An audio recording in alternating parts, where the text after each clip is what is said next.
Food. So, It's. Oh, yeah. oh shit, is everyone ready? I'm ready. Yep, Answer is I've written, over. Okay. I've written my will. Okay. Last time we left off, we ended on a death. Or an ending of sorts.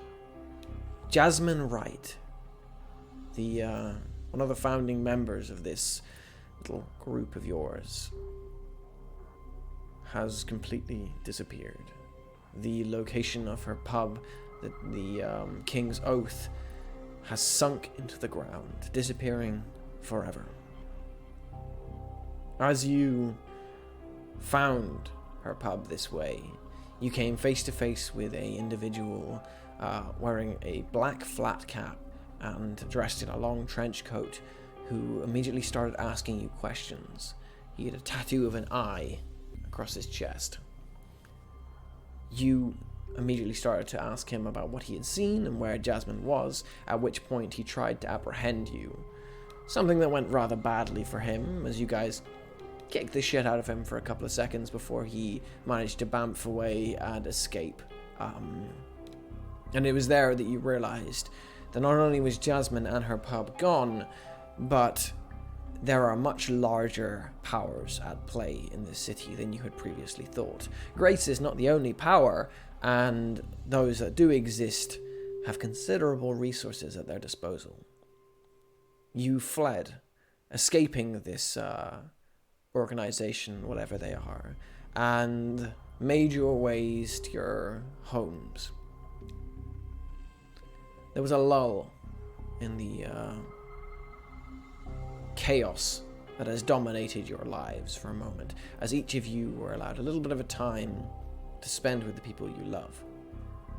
Ned, you went home and spent time with Todd, watching a movie with him and eating popcorn as you discussed the eventual announcement of your brand new television show. Dante, you met up with a very good friend of yours, a woman by the name of, my brain is completely turned to Celia, there we go. By a woman by the name of Celia. Sorry guys, my brain is a complete mess right now. By a woman by the name of Celia, who is a doctor of sorts for down on their luck people like you. She and you have been getting close over the while, and you brought her a bonsai tree, which she didn't really know how to reply to.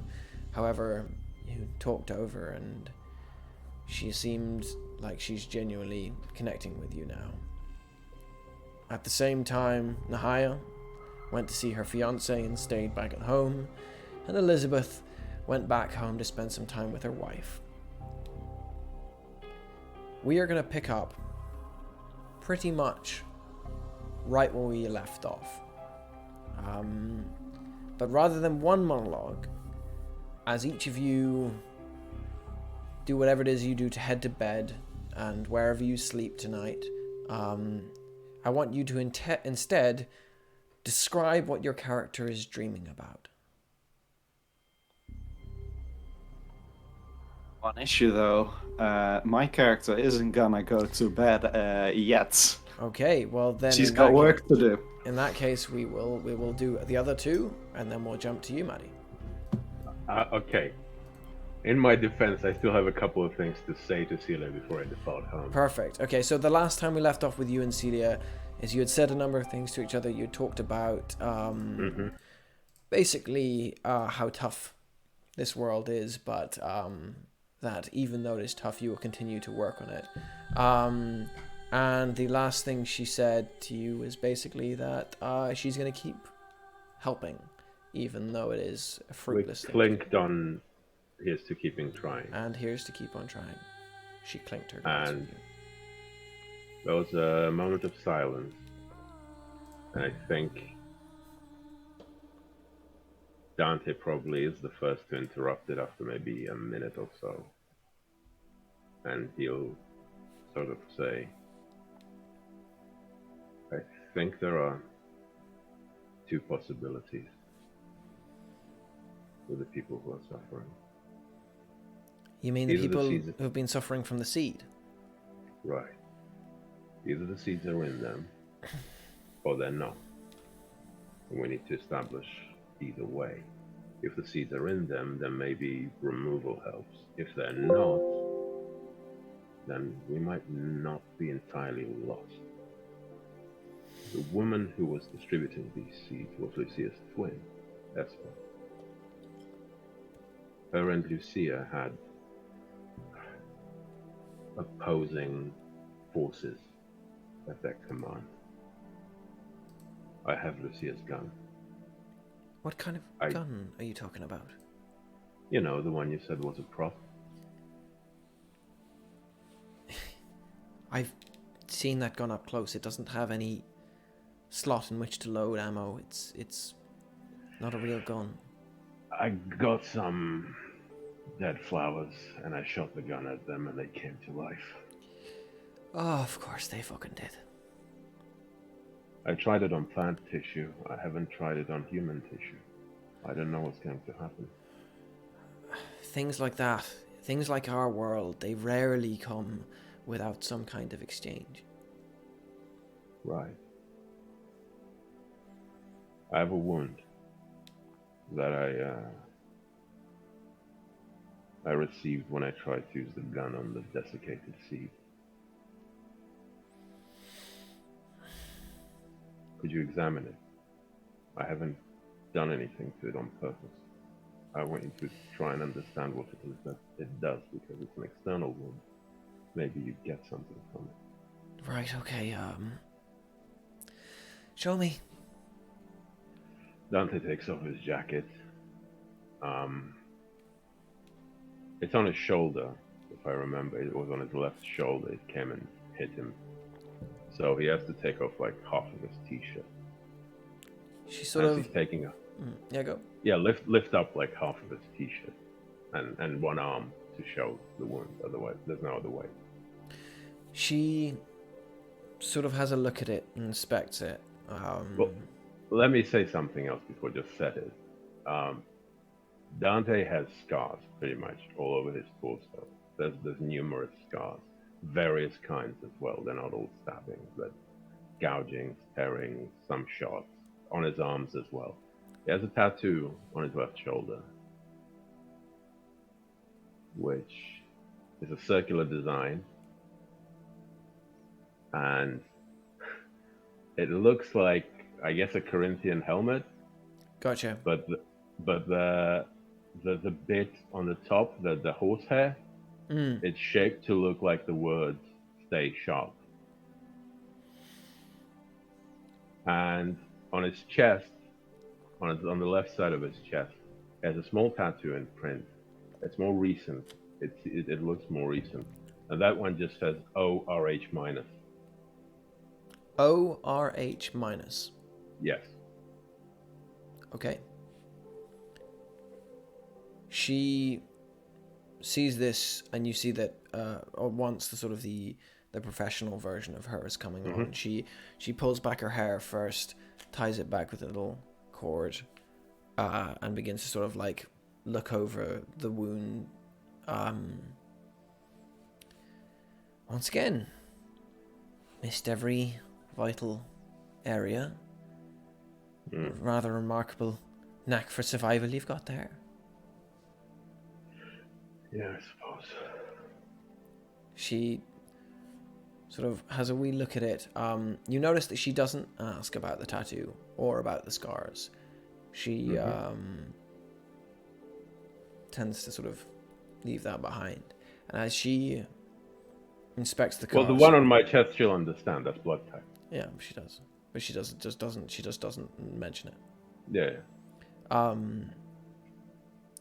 She sort of nods, bids you put your shirt down. She goes, well, you're not dying. It's deep, but it's not hit anything natural, and it's a bit of an odd wound, to be honest. It's been you say you had this when you were hit by her? No. Once I experimented on the flowers. This happened just from that? No. This happened when I took the seed and I shot the gun at the seed. This was part of the debris. I see. The seed went. This is why I can't just use the gun on people if they have the seed in them. When I had a look at Cassius, I wouldn't have risked this with anyone else, but I was desperate. I had to open him up at one point. Got a friend who was an anesthetist who came in and put him under for it. I've never seen anything like it. The kidney was just... There wasn't any... It was dust. It completely degraded in my fingertips, like it had rotted over time. That's what I'm seeing with your wound now. And that's what I've been seeing with these other people who've been harmed by the seeds. I'm not ready to cut open a fucking stomach and have a look inside, because the ramifications of that is very hard to deal with medically, but whatever damage they did, they've done it, and there doesn't seem to be any changes. Cassius isn't getting any worse. He's just lost his kidney forever. It's gone. Disintegrated. So you're saying all those people who took 2 seeds died? Some of them Your might be professional lucky. opinion is Well, hopeless? I've had 1 or 2 through. We're lucky. You know, only minor things gone. Things that can be replaced. I've heard stories, though. And there's word going around. One of my cousins is in she's a nurse in Ullmanoch hospital. She says they've had a number of people, bodies brought in, dead on the spot, hearts turned to dust. Just got unlucky. I don't know if the seeds are still in there, if there's any remnant of the seed, but whatever happened with She Broke, it had a wider effect. Bloody hell. Yeah. So how do we help them? We can't? You just keep working, I guess. I mean, there's more coming in every day. You just do what you can, keep going. As far as if there is seeds in there and we can get rid of them, that would be amazing, but I don't know. I'm not ready to... I don't have the equipment here or the... I mean, I barely had the equipment. I had to rent a fuck ton off a friend of mine, and that was risky as hell to even get Cassius's operation done. Let's see. I can't do much. I mean, you can see what my operation is. Celia. I'm used to stitching up wounds and just getting people out the door. And I hold it by the forearm and say, it's alright. I already put too much on you with Jasper. I regret not being there. She pulls her arm away. Put too much? This is what I do. I know, but that was my responsibility. No. That's mine. I've taken the oath. I do what I have to do. Alright. If you think of anything, of how we can help them, I'm going to keep working on this. If I do try anything with that gun, I would like it to be under your supervision. I think that might be for the best. I'm gonna head home now. Thanks for the tea. Don't hurt yourself anymore, right? It's not on purpose, man. I don't give a shit. Noted. Hey, you know a bit more about this town than I do. Sure. Say I was looking for a specific type of predator. Who would I ask?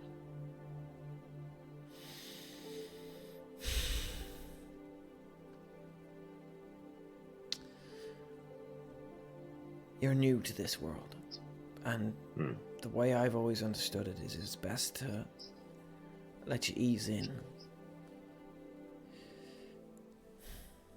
there's things out there that come for us, and people like you and me, I mean. I think when you're...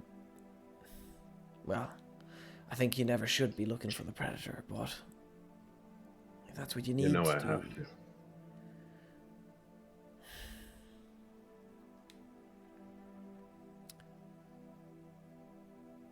There's some people, Brown Eden's Bridge and Rustway, they're good at this kind of thing.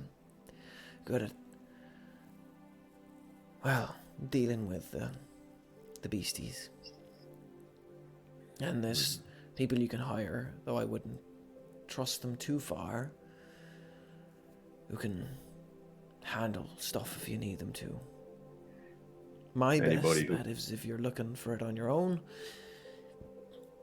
talk to the prey. Who? Talk to the prey. You're looking for the predator, talk to the prey.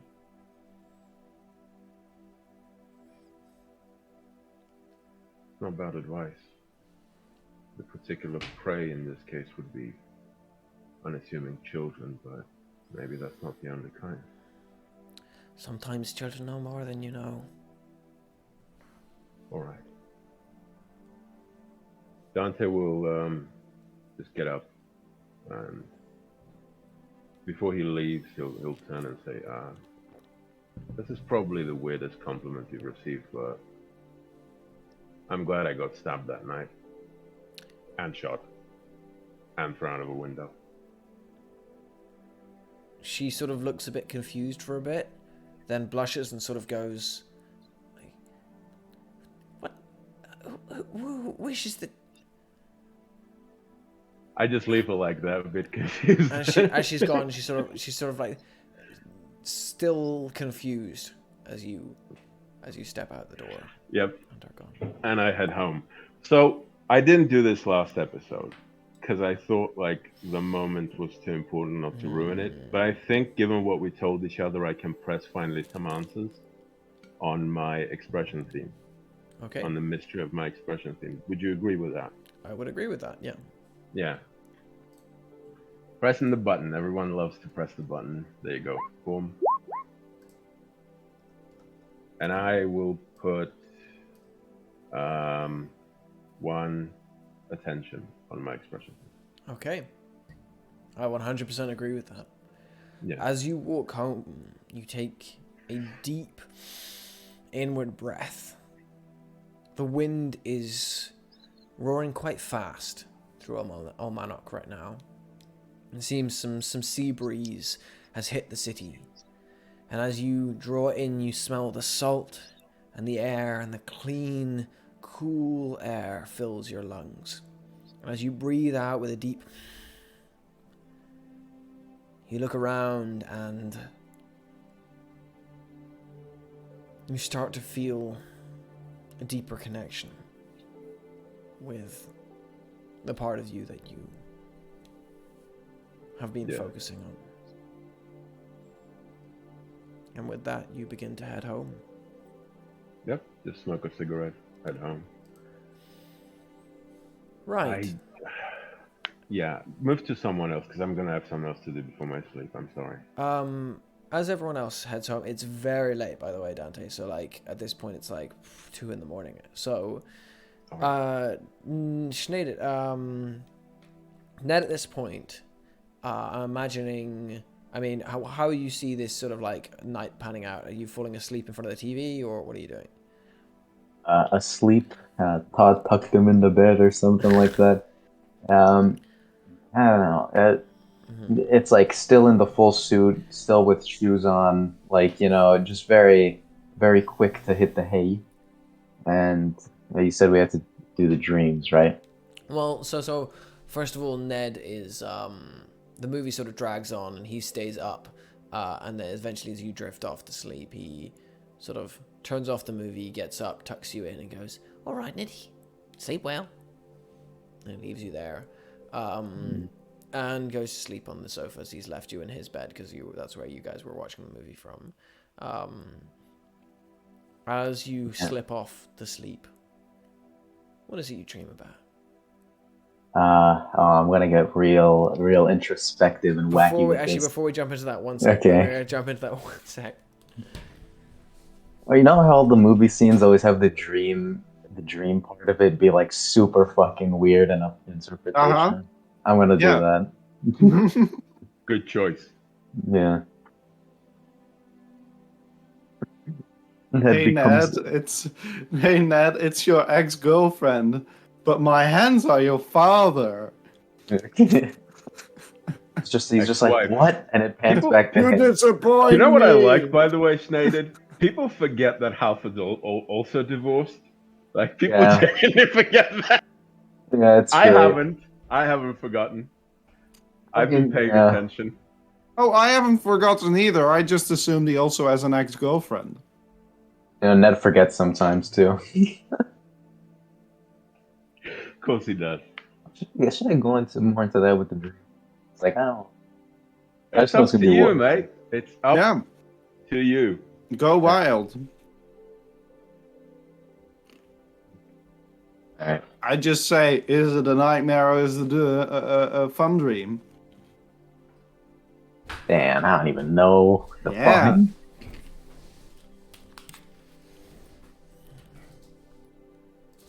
Okay, what are you doing? What are you dreaming about? Sorry. The dream. Right. Basically, Ned is driving a very okay. It's gonna be very introspective and weird. You see a very little kid, right? Like missing a tooth here or something, with these big old Harry Potter glasses, and a really big oversized suit, fully tailored and everything, riding a little tricycle with an ice pump in his hand, and behind him he's dragging this like massive trailer, but it's like really old, like the RV trailers, right? It's really old and busted up, and on the radio, uh, there's no radio in sight. There's just radio noise, and it just says, "Come in. We're looking for. Are you looking to be on a TV show? Come to LA. Come to Broadway." It's just like a bunch of advertisements of a bunch of random shit, but a lot of it is TV. It's like, here to the new Sham Wow, and just old VHS commercials and stuff like that. And as he goes more and more down the road, with the background completely being a desert, barren, you see him like grow up a bit more, and like slowly getting grown more into the suit. He gets more raggedy and downbeat, and the tricycle slowly turns into a motorcycle, and the RV gets patched up a little bit better. It's not fancy or anything. It's still the same RV, but like there's duct tape on it, and there's some reason stitch marks on the wheels, and um, and eventually the scenery changes again, and for some reason there's just this massive highway, but there's buildings everywhere, skyscrapers.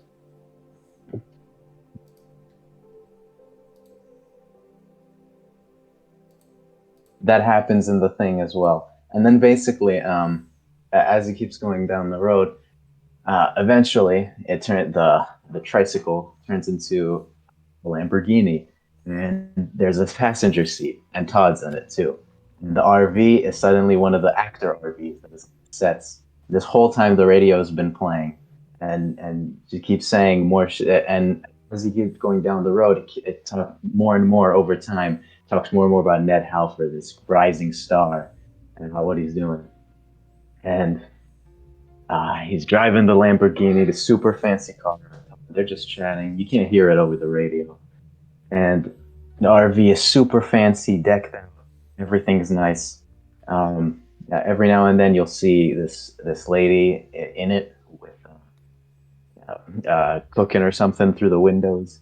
You'll see like a bunch of people inside writing scripts, and eventually the road just cuts off uh, completely down, and it turns into a ramp, just sliding downward. The ramp is gold. The RV is gold, and sees the floor coming in slowly and slowly and slowly. And just looks at Todd, and he's like, "Well, we're fucked." but you don't hear it because the radio is so loud. And it keeps talking about Ned Halford and how amazing he is and how everyone loves him, As how you're he's so great. as you're driving as And well, yeah, Todd is going to be speaking back to you, and you can't see what he's saying, but he's saying it emphatically, and he's saying it with a lot of like care. Continue. the ramp eventually gets so steep that it is just a fall downward. Yeah, you see it. You see the car hit it, and then it is crushed by the gold RV. And then Ned wakes up in one of those falling down moments. So like go way too you fast. you Oh, don't wake up. okay, he doesn't As wake you up ever. crash into, all you hear is sound of static, TV hissing between channels, and you are in darkness. You sit in the silence, and you hear a number of sounds.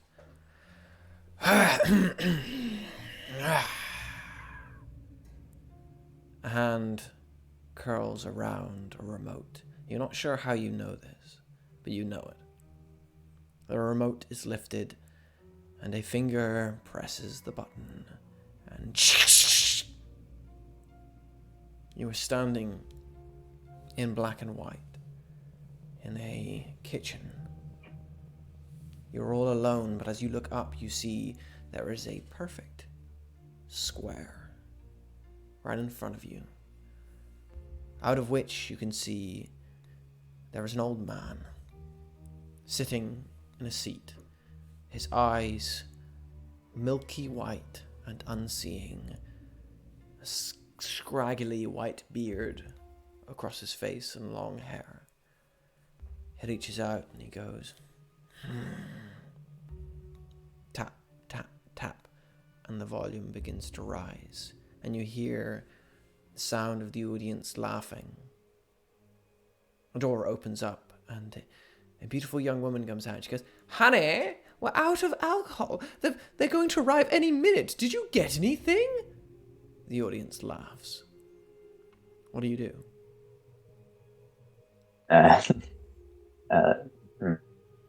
Okay, so is this the same guy, the milky white eyes from the last stream? Same guy. So Ned is fully in acting mode. He's like, and as he's gonna talk, his mouth is just from the nose down to his chin is just gold. He can't move his mouth. What's wrong with this thing? He begins tapping at the mute button and turning it on and off, and nothing continues to happen. She goes, "What's wrong, darling? Has cat caught your tongue?" And the audience laughs again. He's clawing the at it. laughter is the exact same laughter as before. It's a tinned laughter. Nothing happens. The woman goes, "Honey, it's your line. It's your line. It's your fucking line. Say your fucking line." For a moment, there's like a crack in it, and from the side of his mouth, it's just, I need help. Get rid of it. Stop. It needs. As you say this, there's silence from the audience, and then there's a deep, "Aww." The woman goes, and her angry smile dissipates a bit. She steps towards you and grabs a cloth and begins to sort of wipe at your face. And she goes, There, dearie. We don't want him to change the channel, do we?" And he goes, "Boring." Clicks it. You're in darkness. Now you're standing in a coffee house with a number of sort of 90s looking people dressed up in 90s clothes, all chatting and talking. One of them is going, "And I slept with a girl and she never even called me back, eh?" You're in the middle of them all, and he goes, "What do you think, Ned? Should I call her back?" They're all looking at you. Well, you know what I say. It's always a, and he's stuck again at the smile. This time, he pulls out a whiteboard and tries to write down the rest of his sentence and just shows it to him. The audience is laughing, the same looped tinned laughter going round and round and round. It's stuck on a loop. The actors begin to look at one another in confusion, uncertain. The old man looking at you goes,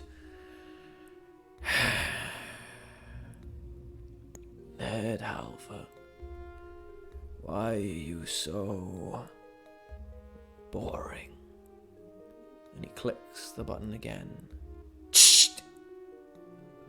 You are standing on a stage, the same stage that you were in the first dream. The reporters are gone. You are on your own. The man in the sofa leans forward. You can see now, and you don't know why you never noticed before. He's wearing a tunic and a robe, and it looks absurd in him, and yet regal at the same time. He leans forward and goes, why are you so damn mundane? Ned just looks at a small mirror, looks at his mouth, sees it's still welded shut, and he's like, well, and just really like strongly just. You do that, and he grins, and he opens his mouth, and all you hear is a series of voices coming out. Oh, the kid's in the way of the damn TV again. Move him! You hear your father's voice. Neddy, move out of the damn way of the TV! You hear your mother's voice. Fucking symbolism. You hear the voices of agents over and over again. I'm sorry, you're just not really right for the part. We're looking for more of a devil may care sort of guy. Not that you don't pull that off, it's just you're too, well, more agents over and over again.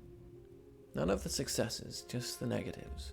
All pouring out of this one old man's voice. The image of them flashing before you like someone flickering through channels one after the other. He lingers there for a moment. He goes, I command you to speak now.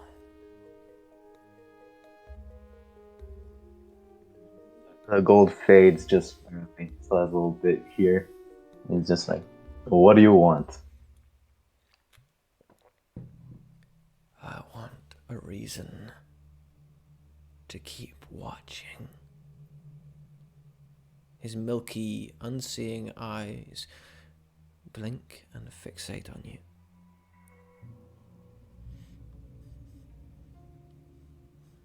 And Ned pulls out an Uno card and just looks at it. He's like, sometimes I think the same thing. When I found out you could get rid of them, it was the best day of my life. No, Mr. Halford. You don't want to get rid of them. Not yet. Not now. While the show is just beginning. He takes the remote in hand, lifts it over, and his finger toys with a number, and he goes, I wasn't sure if I was going to show you this. But oh well.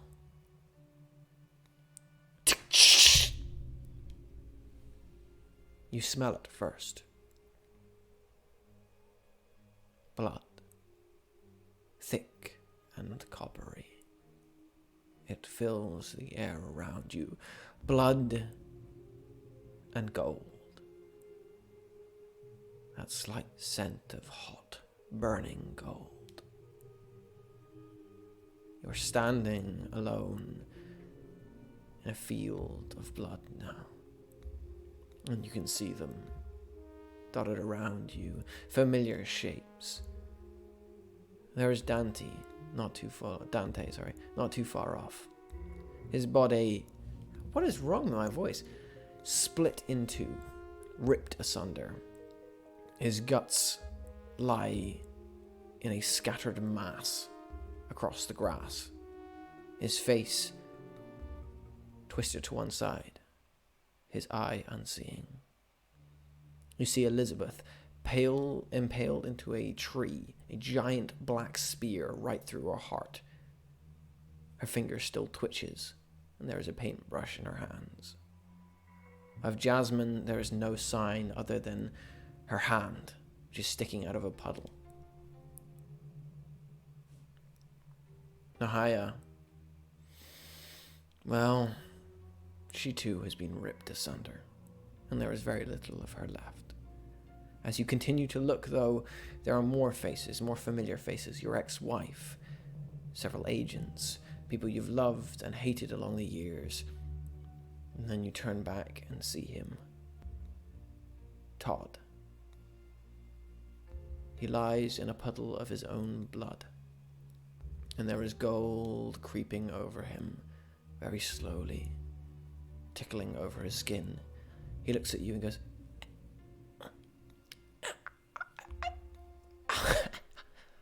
I don't feel too well, Nettie. As the gold gets further up his arm. And then Dante's lips move. Dante, what do you say? I get to choose? Mm-hmm. Can I ask you a question as out of character before I say anything? Go for it. Is this Dante, like, does Dante has this perspective? Is he saying it? Or do you just want my voice to say anything as Dante? This is you as Dante after death.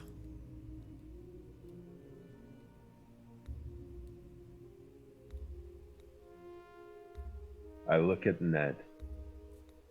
As this is happening, by the way, Ned, so Todd's arm is turning gold. You hear a rasping breath, and you turn and you see the carcass of Dante is hacking in a deep breath, or what's left of his torso. Is this it? The carnage you leave as you thoughtlessly go through people's lives? Maybe not. Why are we here, Halford?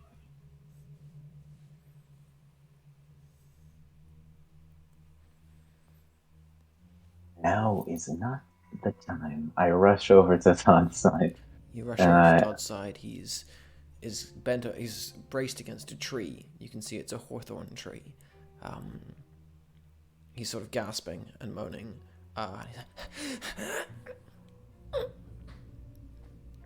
Nettie, I feel really cold. It'll be okay. It's gonna be okay. It's gonna be okay. It'll be okay. It'll be okay. It'll be okay.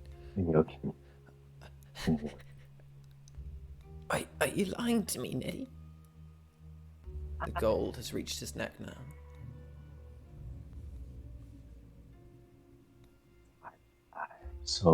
I'm so sorry. I've not. Where's the box, by the way? The box for the TV, you mean? Yeah. It is behind you, past Dante, and it's the floating screen. Yeah. Todd, you are the most important person I've ever met in my life, and you always will be. I turn very slowly, very quickly to the box, and I say, "You changed the channel right fucking now." And you watch as you say this to the guy. He goes, "Why would I? Things are just getting interesting." And he puts the controller down. Ned, you watch as Todd is the gold is now crawling up his face, and he goes, "Neddy, I thought we were going to rule the world."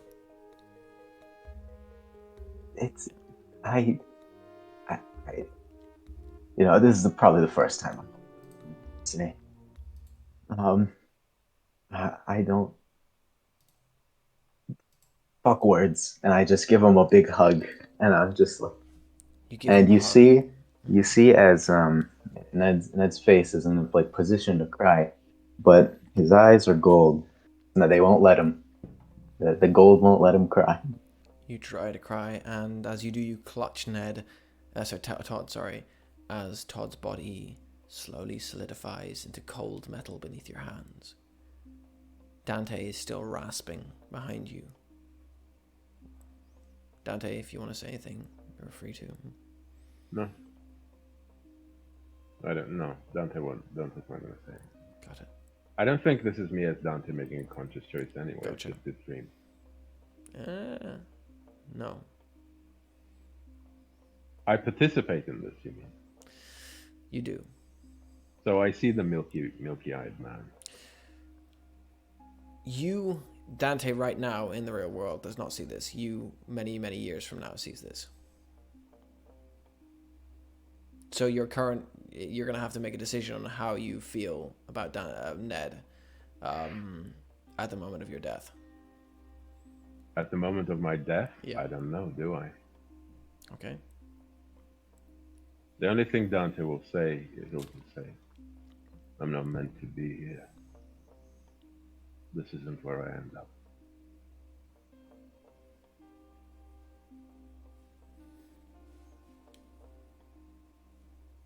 Ned looks at Dante and it's like, and it's not where he ends up either. He's not gonna. He's not. This isn't real. It's not. It's not. It's not. Feels pretty real, doesn't it?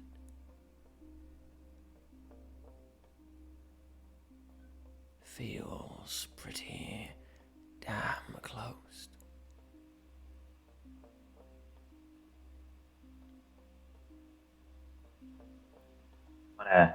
You want to hear a joke? Always. I'm gonna fucking kill you. You're missing the point.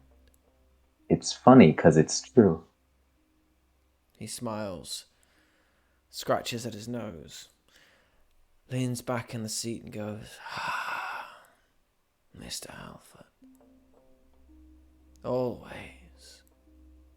You never disappoint." He picks up the controller and presses the off switch. Right. Maddie, what are you dreaming about? Well, I'm not dreaming yet. Oh, what are you doing is first? Work to do. I've gotten. I've been called. I've been told what to do, and I'm going over to the university. Right. It is late at night. Your drive over there is quiet and pretty undisturbed as far as it goes. When you arrive at the university, it is shut up and quiet, though you can see across the way from the university library is still open. Its lights on. It's sort of illuminescent lights flickering over the heads of many students who sit bleary-eyed over various projects. They don't notice you as you step out of your car. Have I been given any info on the whereabouts of the safe? I'm going to say no. You No, know that not at it's all. somewhere inside the university. All right. Well, in that case,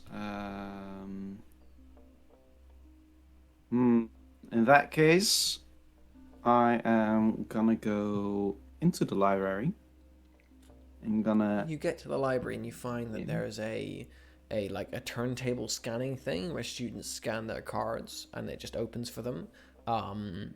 There's a person at the desk watching to see if people aren't meant to go through, but they are fast asleep. Lovely. I'm gonna jump it. You jump it easily over the top. He doesn't even you even see for a moment he sort of looks up and sees you and sort of goes, "Forgot your card." Huh? Goes back to his It desk. happens. Yeah, whatever. And then I'm going to look for a little fire safety map of the building. See if Okay. that can be of any help. Give me an investigation, please. All right. Let's see if anything here can help me out. would free from the system help out So- because I am Also, burgling a place. Just to let you know, like the university, Oh, as most yeah. UK universities, they're like separated, like they're separate buildings. Yeah. Gotcha. Good. Okay. Right. What was that going to be?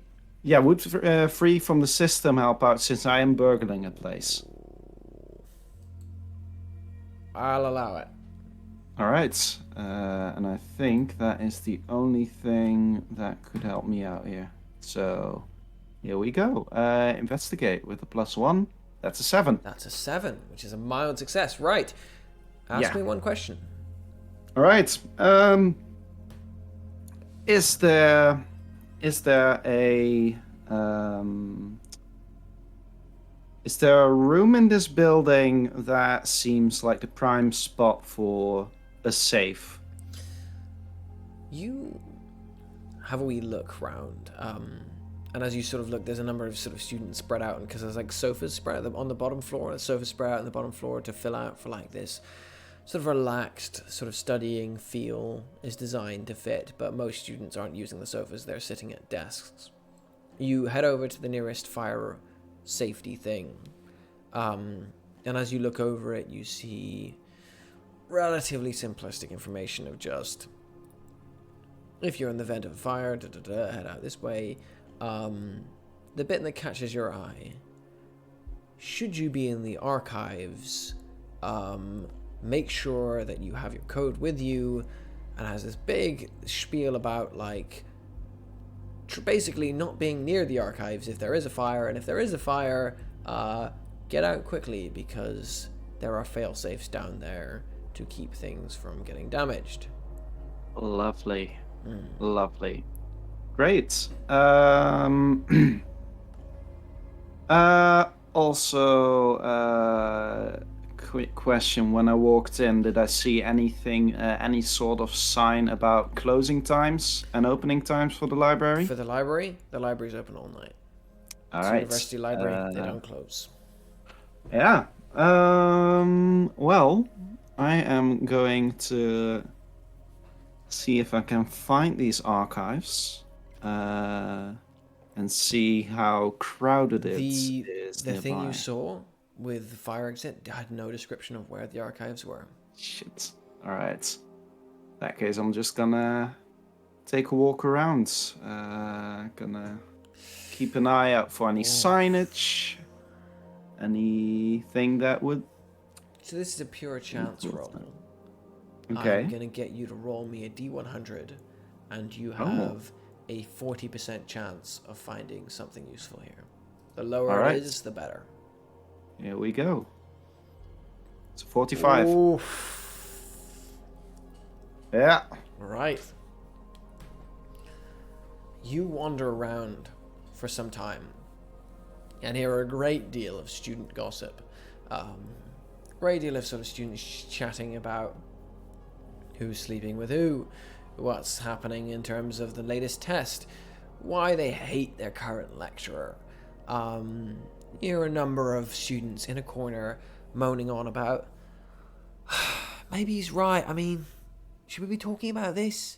I mean, I think I've got something. Because, no, I fucking hate Mr. Coleman. He's stupid. It's so stupid. And it's so fucking... I've got something. A girl calls from the end of sort of a book corridor and comes down with a tome in hand. They begin chatting together as a group. They don't seem to notice you. Well, I'm gonna just pick a random book out of the closest bookcase. I'm gonna just inch a bit nearby, just get within ear range, while pretending to be very interested in whatever is in this book. And the book you pick out is a book of poems by John Montague. You start to look over it, not really caring about the poems as you edge closer. The students are huddled in a group now, and one of them at the front is going, maybe you're right. Oh, right, okay. How about you? What did you find, Sarah? She goes, well, I mean, it might help. And they start talking about some mathematics and the finer points of a problem that they don't seem to be struggling with. And as they do, they don't seem to notice you whatsoever. All right. They seem to be very angry, though, about their professor. Professor by the name of Coleman. That's all you know. All right. Well, in that case, I'm going to move along. Walk up to someone who seems to be alone. And ask a quick question. You see a younger man with white blonde hair to the point of it's almost like properly white, is looking through a number of books, and he's got a sort of a switched on look to him more than other people. As you get closer to him, he goes, "Right there, you okay?" I'm a bit lost, honestly. Freshman, yeah. Well, Yeah. fresher. What can I do for you? I was supposed to go over to get something from the archives from Mr. Coleman. But The archives? As a seem fresher? to have- Jesus, I mean- whose dick are you sucking? Just And can you give me their number, because that I don't know how the hell you. I mean, seriously, just you got into the done some- archives. just done some proper math work. Apparently, the others seem to be struggling with it. So Give me a convince Yeah. check, please. all right.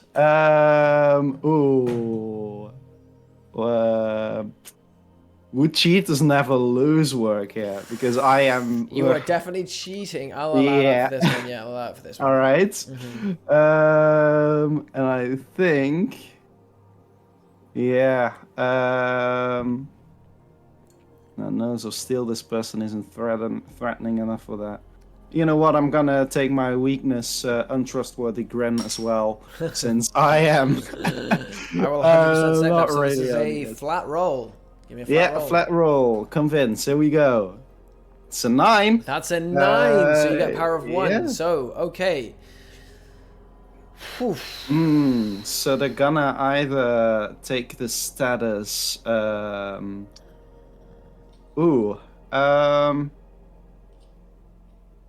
gonna take the status distracted.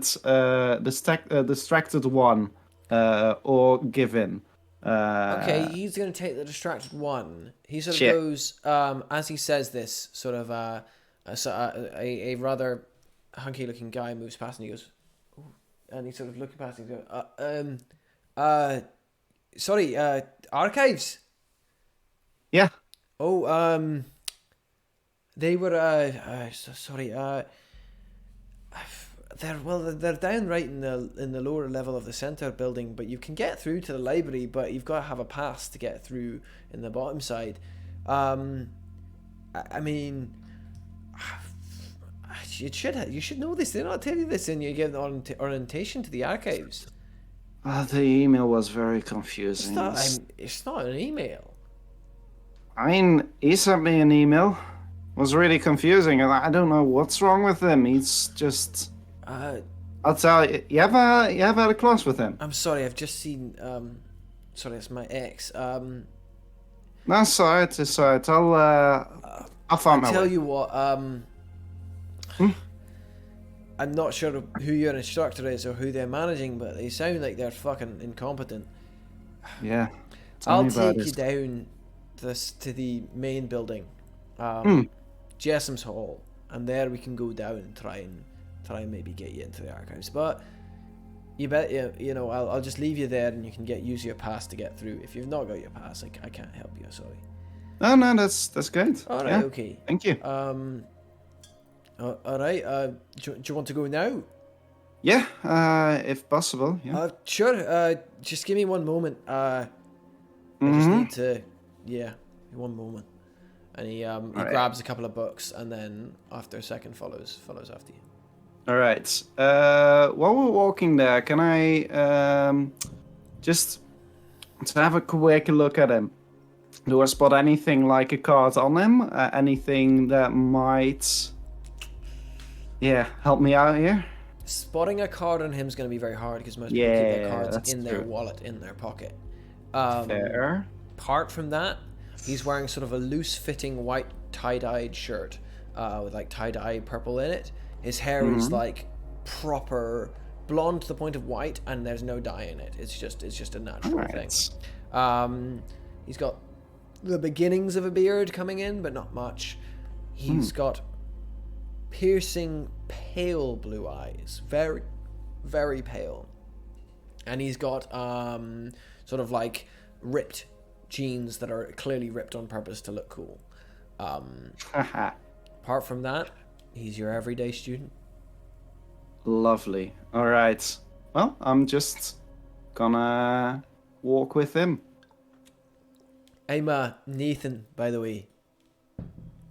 I'm Maddie. Nice to meet you, Maddie. Where are you from? Well, originally from Dublin, but I moved here Right. recently. Yeah. Well, I'm originally from Glasgow, but had to move out because family were being a fucking pain. And you know, when you go to university and he starts prattling on about everything to do with his background, as he tells you about how he's recently got into bouldering and so on and so forth, as he leads you towards the center building. It is a huge, imposing thing. You don't know this, but it's the same place that the rest of the group went into earlier, when the majority of classes are held in this building. He leads you up to the main part and goes, "It's usually locked, but obviously it's people like us." And he slips out his wallet and takes out a thin blue card. She scans over the door, and there's a clicking noise, and the door slides open. He slips in, and you see that there is a guard on the other side who is sitting nonchalantly, sort of a rather chubby-looking fellow, looking over a newspaper as he goes, "Right, Nathan. Right, Morris. This is, what was your name? Maddie? Maddie, yeah. I will scan through now." And he steps forward, scans his card at a point, and steps through. Morris looks at you expectantly and like, go on through, lassie. And I walk through. You step forward to the thing, the station closes, and it awaits your pass. And I just casually grab towards my pocket, and I'm like, wait, one moment. Check my other pockets. Obviously nothing in there. Check my front pocket. There's a wallet in there, and I start rummaging through it, but I can't seem to find the bloody cards. Nathan is sort of looking back at you expectantly. Morris is looking at you with Fuck's sake. "Did you forget your card, lassie?" It must have slipped out somewhere. Aye. Is your name in the book? And it should be. What's the name? Maddie. I've not seen you here before, Maddie. Takes out the folder. And he starts to look through it. Anything in between him and me? There is a sort of thin thing of like glass, but it's not like thick glass. It's just a layer of glass between. As he starts to sort of look through it, not seen you here before, Maddie. To be honest, Okay. I'm quite used to those who have authorization in the archives. That's the first time. Aye. Are you sure? Didn't you? I'm looking through now, aren't I? Okay. So this glass. As he's saying this, Nathan goes, "Come on now, mate. She's got it. She's part of the. She told me you got one, right?" And he's looking through the thing. Yeah. Okay. So this glass. How? So. I have seen bulletproof glass before. Does this seem like it? You aren't sure. Give me an investigation check. Okay. I'm gonna give you a +1 to this, but I'm not gonna tell you why. All right. A +1. I'm going to add this as a stick up because Again, I have seen bulletproof glass before. Okay. I know how to deal with that. Okay. Would free from the system help me out because it's or not because it is still part of the. Well, at this point, it's more of a robbery than a burglary. I'll allow it. All right. And um, nerves of steel because this is a hot situation. Nerves of steel, I'll allow. Definitely nerves of All steel right. works. Investigate, right? Yep. Go for All it. right. It's 14. Well, that's a fucking 14, right? Okay. Okay. All right. Clues equal to So, power. you're gonna ask clues. Actually, on that, we're gonna take a quick break, and then we're gonna. All right. Sweet. Oh, this is a lot more difficult than I had expected. I was expecting you to ask, how reflective is this glass? How reflective is this glass? Yeah. Oh, yeah. No. Wrong You mythos, know, mate. you don't have to do the whole act. You can just say, "Can I kill him?" You know, is there Nah. a plank of wood nearby? Okay, shnaided. This is my genuine suspicion. She doesn't mean him harm. I don't Not know, permanent man. harm. Not permanent harm. She just needs to burglarize our university. She's not I'm waiting for him trying to to blink kill and for us. him to just be in like a cage No. suddenly, She's and not a it's just like a compulsive killer like luchador. Jasmine. It would be horrible if she was just another compulsive killer. Honestly, I'll give you that. I am not one to play characters that are very much the same after one is gone. So yeah, no, I can tell you that this character isn't a Burn. compulsive killer. Sorry, I'm so used to it. All right. Also, I Guru, think this actually we're gonna leave Jasmine. Sorry, not Jasmine. Ooh, Maddie there. Jasmine. Maddie. Wow, who's Jasmine? I don't even know Jasmine. Jessica, you mean jump- Jessica? Jessica, and jump right across to Dante. Dante, what are you doing? I head home. First of all, you said it's going to be 2 a.m. by the time I get back? It's gonna be pretty fucking late. Yeah. Okay. So if it's pretty late, I still have a lecture tomorrow. It's going to be Friday. And that means there's work to do. That means I need a good night's sleep, so I'm not going to spend time right now because I don't want to let them down anymore. Okay. You're gonna go straight to sleep? Yeah, the only thing I'll do is I'll open a notebook and I write one name on it, Gillian. I'll close it, leave the notebook on my table. Even writing the name takes a struggle, but you manage it. That's the only thing I remember. That's the only thing I recall Fear saying. It's still so hard that's to what I do. write It's still down. hard to write, but you managed to write it. Fair enough. And I lie down to sleep. Okay. What do you dream about? What I dream about. Yep. Dante doesn't find himself a particularly lucky person. In fact, it irritates him when other people tell him that he is lucky. Dante has had a recurring theme in his dreams for a while now. It doesn't come every night, but it comes every so often. It doesn't come into every dream, but now and then it happens. He used to experiment with drugs at some point. He doesn't know if this is a side effect. Sometimes he would take cocktails that would allow him to dream lucidly, to move about and keep solving problems and keep looking and searching his mind while he was still asleep. But now and then the dream comes, and inevitably he finds his child dead. The first dream Dante will probably have is, well, not a pleasant one, because King's Oath and the horrid picture that they all witnessed is still very fresh on his mind. He remembers Celia's words and that she somehow found hope in our little group, and he couldn't just bring himself in that moment to tell her that the group may well be done. The first dream he sees is King's Oath drowning again, us standing there, in a still moment. The tattooed man in his trench coat and flat cap, Halford, Nahia, the fight, it's sort of blurry and staticky, and it moves in slow motion. Dante turns around and just sees Elizabeth's car passing by, or not speeding away rather. The little sketch flying out the window. This time around, the sketch just hits him square in the face like it's some bloody cartoon. He tears it away, and at that point he's sitting at his home, putting it in his ashtray, burning it.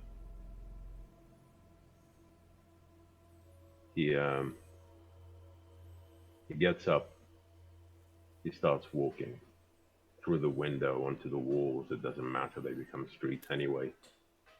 He walks and he walks the breadth of Eden Bridge, Russet Way, Yarnsdale, Old Harbour, doesn't matter. He's walked these streets before over and over. He looks over and over. This is what he's been doing. Now and then people try to mug him. He's not even bothered by that. He takes the knife out of one mugger's hand, just stabs it into himself, gives it back to him, says, "There you fucking go," and moves past. At some point, though, he knows it's coming. He opens the door, and he recognizes this place. He's just been there. He goes to see a young man that he hoped to reunite with his family. He goes to touch him. He goes to say, I think we took care of it, Jasper." And before he manages to do that, Jasper turns to dust in his hands. But in that final moment, for some god-awful reason, he can't figure out why, he sees Vanessa's face in Jasper's. And as he turns to dust, your dream is hijacked. Feels like tendrils have gripped your arms and pulled you, and you are slipping through the floor that is now water. A disconcerting voice sings through the darkness.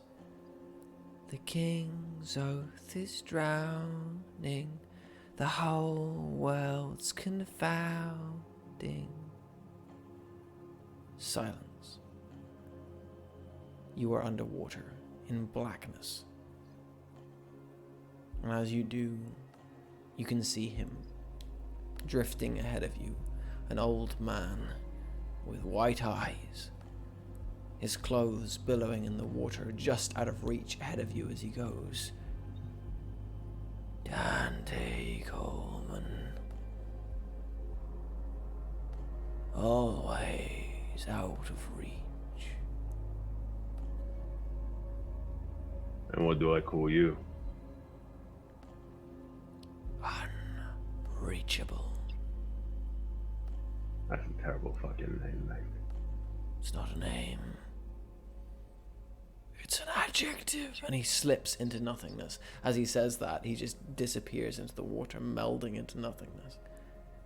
And you're surrounded by nothing but water. I look around in water. I just throw around. I half expect to see the 45-degree angle and the pie chart. I half expect to see that this is just reality fucking with my head again. Search for them. They're nowhere to be found. Just anyone. What's around me? Nothing but water and darkness. So And I then imagine. Okay. there are corpses. Below me? Ned's is the first to rise up past you.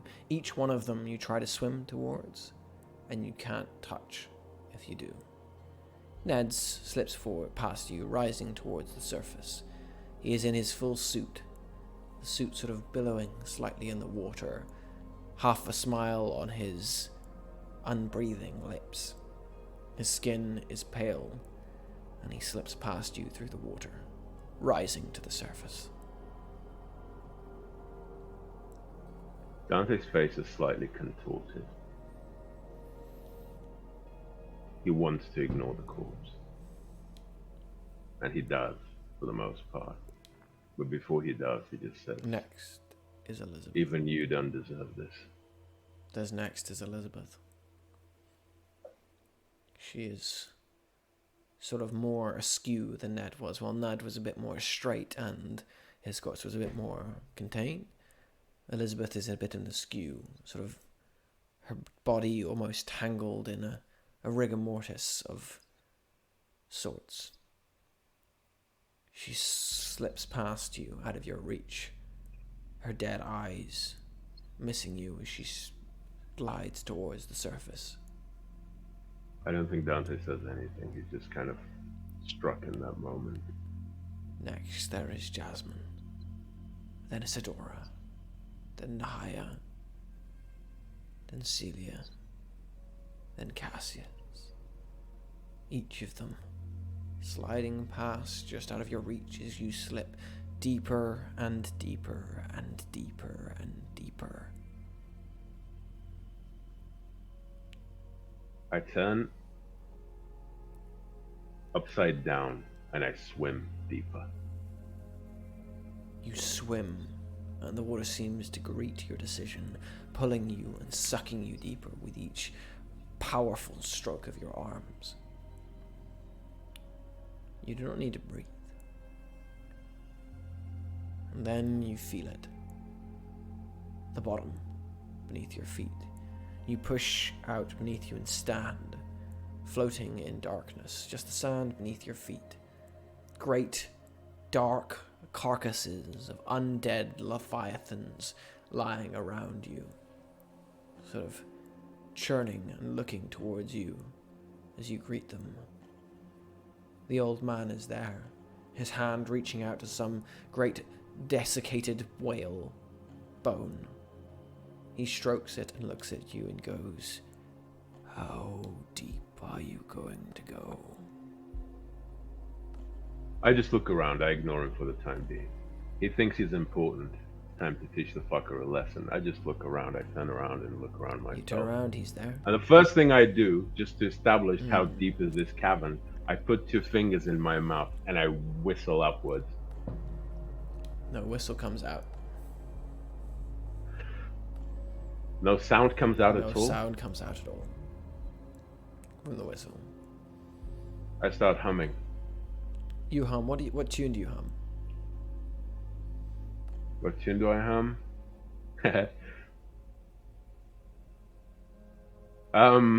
Land Down Under by Man at Work. You start to hum the tune of Land Down Under from Men at Work. It echoes outwards, outwards, outwards, and from silence outside you hear the same child's voice going. Comes Do I flowing recognize back. the voice? You do. Is it my own as I was a kid? No. No? Is it my daughter's? Yes. I tried to swim up again. You try to swim up, but something is holding you. You look down and you see hundreds of bony hands, all made up of pieces of different sea life bones pulled together to make the form of a human hand that are holding your legs and holding you to the bottom. The old man is before you now, drifting through the water, his cloak tangled in the churning, surrounding darkness. He steps towards you. Give me something. Anything. Come on now. You have fire. I can tell.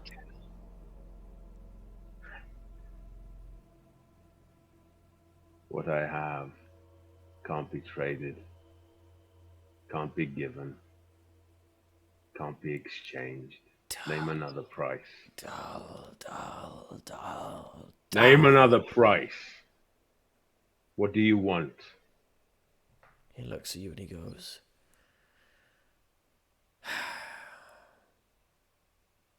some entertainment. Oh. And with that, you wake up.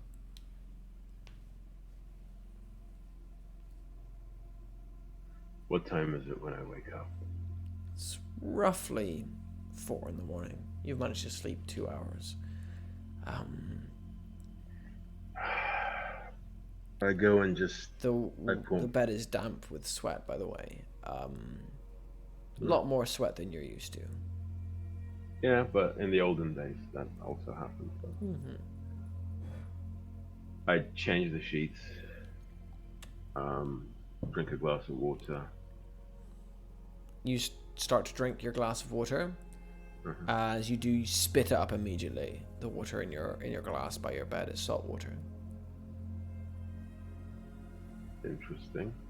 I look around to see if I'm still sleeping. I for any sign of still being in the dream. You sit there for a good 20 or so minutes, pinch yourself, look around. You're in your room.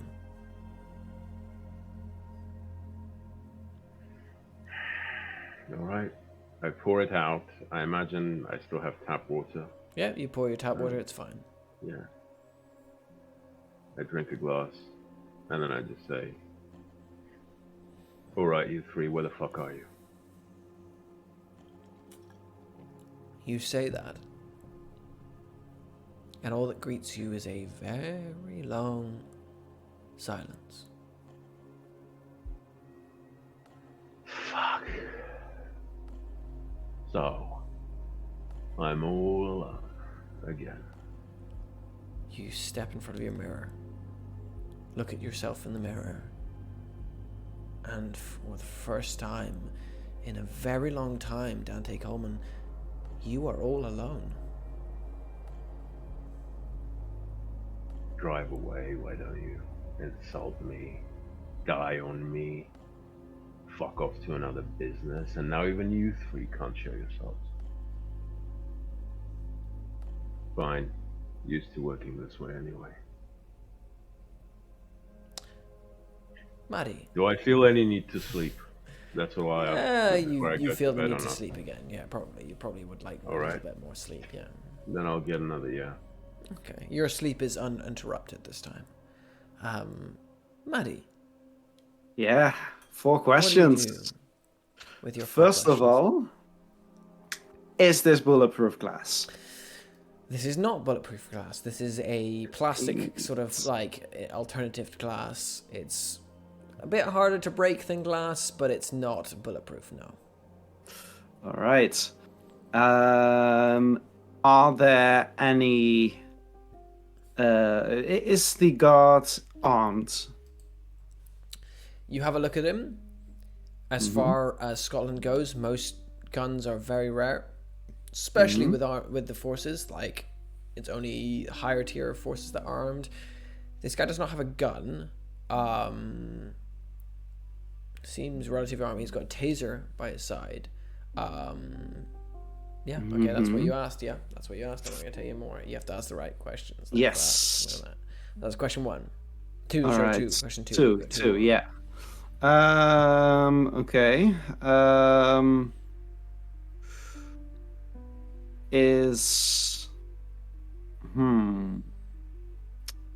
right. How is this plastic glass replacement thing connected to where it's standing? Is it like I'm not gonna say that's down, like a investigation thing. That's just it's just bolted. It's just to his desk. Oh, Like, it's just bolted to his desk. Bolted to the desk. Lovely. There's no like special thing. It's just connected to the desk. Seems to be like it's not like movable. Like you would have to smash it, or you'd have to break it, or you'd have to like reach through the gap and grab him. It's there's a gap. There's like a small like gap. It's though that like, is great. It would be harder if you were to reach your arm there. It would be more obvious because you'd be going for the gap, you know, and he would have more time because it's such an obvious like entry point. He'd have more time to pull back if you were to do that. I assume asking what he's wearing is also not That's really free. Yeah, he's wearing what looks to be just basic, sort of like a blue shirt with like campus security written across it, and taser by his side. Does he have a tie? Does he have a tie? He does have a tie, yeah. Fuck yeah. All right, great. That's lovely. And then finally, are there any... Well, you're still on 3. None of those answers. Right. Oh, yeah. Those are all, like, that's just looking at him. You're still Yeah. got 2 questions left. Is there any other security in this room, like Okay, now that's camera a question. and Right. stuff? Okay, so this is a great success. So, Yeah. you see 2 things. First of all, you see that he has a number of he's a computer screen in front of him. There's another number of cameras in front of him, open to various things, and another screen that basically has the words on it, never turn this screen off. Ooh. And when you look at it, your eyes pierce the mist around it, and you see into what is usually hid from normal eyes, a long room that can only be described as the archives. There is upon wall filled with various artifacts and books as far as the eye can see. And you also see a figure, dark and bronze skinned, moving between the things very slowly with thudding steps one after the other as it steps past the various artifacts very slowly. It is taller than a normal man. It is quite imposing, and it just seems to be moving in a continued loop around and around and around. All right. And then, finally, oh, this is an important one because it's the last one. Also, hi, Syriinx. Let's see. Does this guard have any keys or key cards on him that I can see? This is a great success. So you see that luckily he has 2 cards that he has. So he's got his wallet open. You can see one of his screens is open to a betting site, and he's got his bank card out. And he's also got 2 cards that he's taken out of his wallet because they were in the way of the bank card. One of them is a blue card, like the one that Nathan was using. And there's another one which looks like a sort of like a blue card with silver streaks along it. And both of them are out on the table at this point. Okay. And the betting site he's on, he's losing. And at that moment, with all this info, Maddie is going to use her cane to quickly reach through the hole for his tie and pull him with his face onto the desk as hard as she can, trying to knock him out. Right. Give me a go toe-to-toe, and as you do that, you pull your cane through. Nathan goes, "What the?" As your cane goes through, grabs this guy by the tie and pulls him down. We're going to cut to Elizabeth Weiss.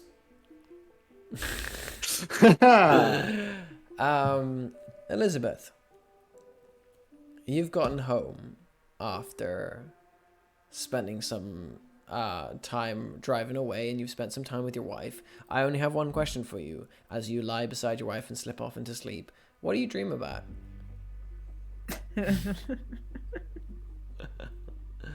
I know I'm a piece of shit. Shut up. Keep going. Oh, I'm not even gonna mention it right now if you already know it yourself. Need to get into this for a moment. I think she dreams about like the hospital encounter that she had with Jasmine.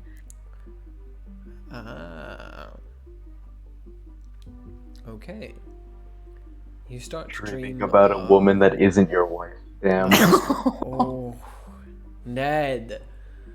You start to dream Wait, about... isn't Ned already dead? No, not yet.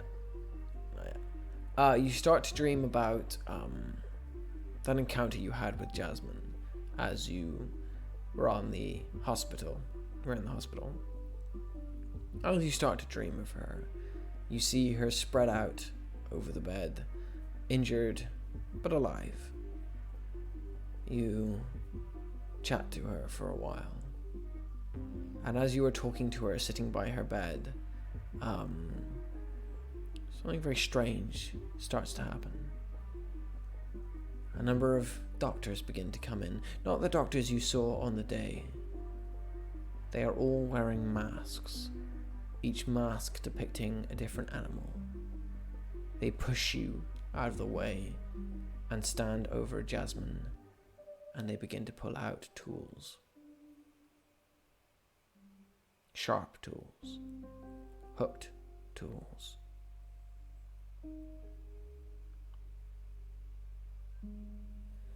It won't take but a moment.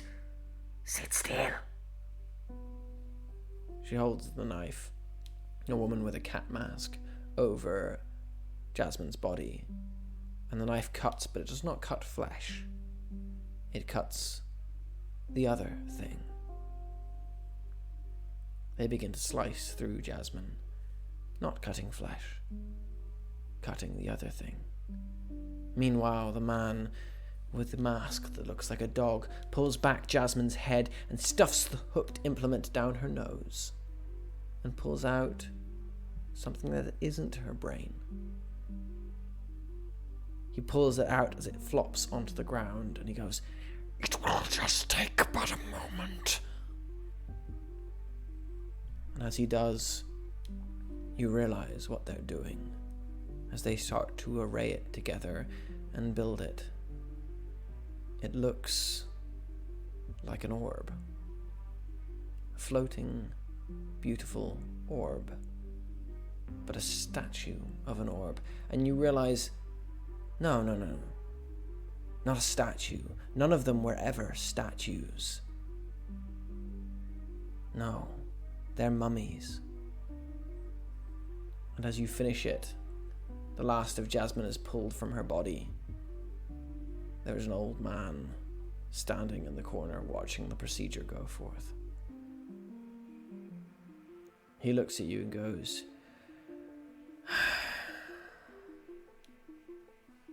Elizabeth, why do you bore me?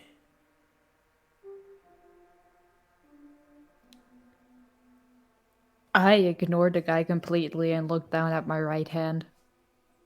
your right hand, the same as it always was, shaking slightly caked in ink at the tips of your fingers and thumb.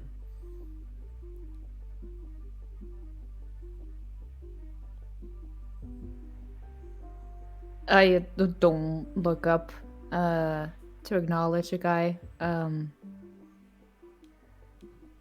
But it's kind of like she's muttering to herself, but she could be talking to the guy. She says,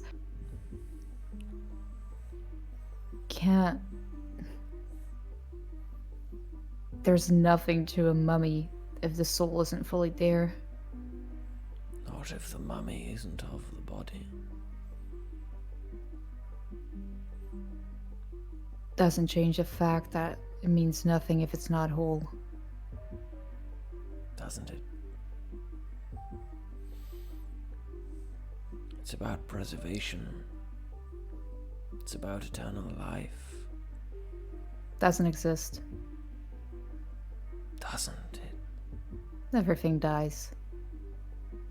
He looks at you and takes a step towards you, so he is in your vision now. His pale, white, unseeing eyes level with yours, and he goes, I do.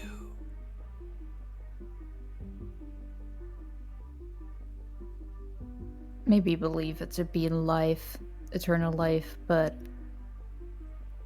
You can too. You know you can. If it is so easy to take, isn't it this easy to keep?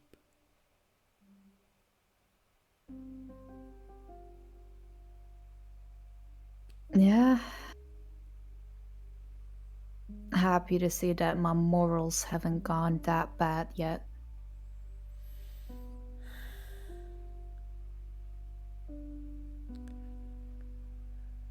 What a terribly, terribly boring thing to say.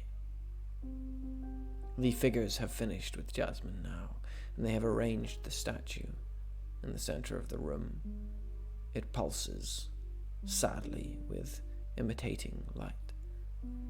The carcass of Jasmine they are done with, and ceremoniously they gather it up and drag it from the room. The old man stands over the bed and he goes, "You have so much potential." She flinches at the word.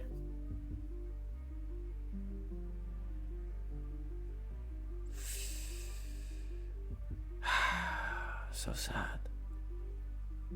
Just like Oh, the it's others. not boring anymore. It's sad now. Strange you can still feel emotion if you're an immortal being. Shouldn't you be past that? You've made me laugh.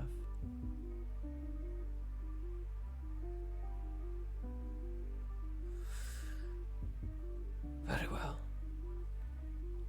Keep to yourself. Enjoy the years you have left. And know, they are all you have. And he reaches out a hand as if to touch your face.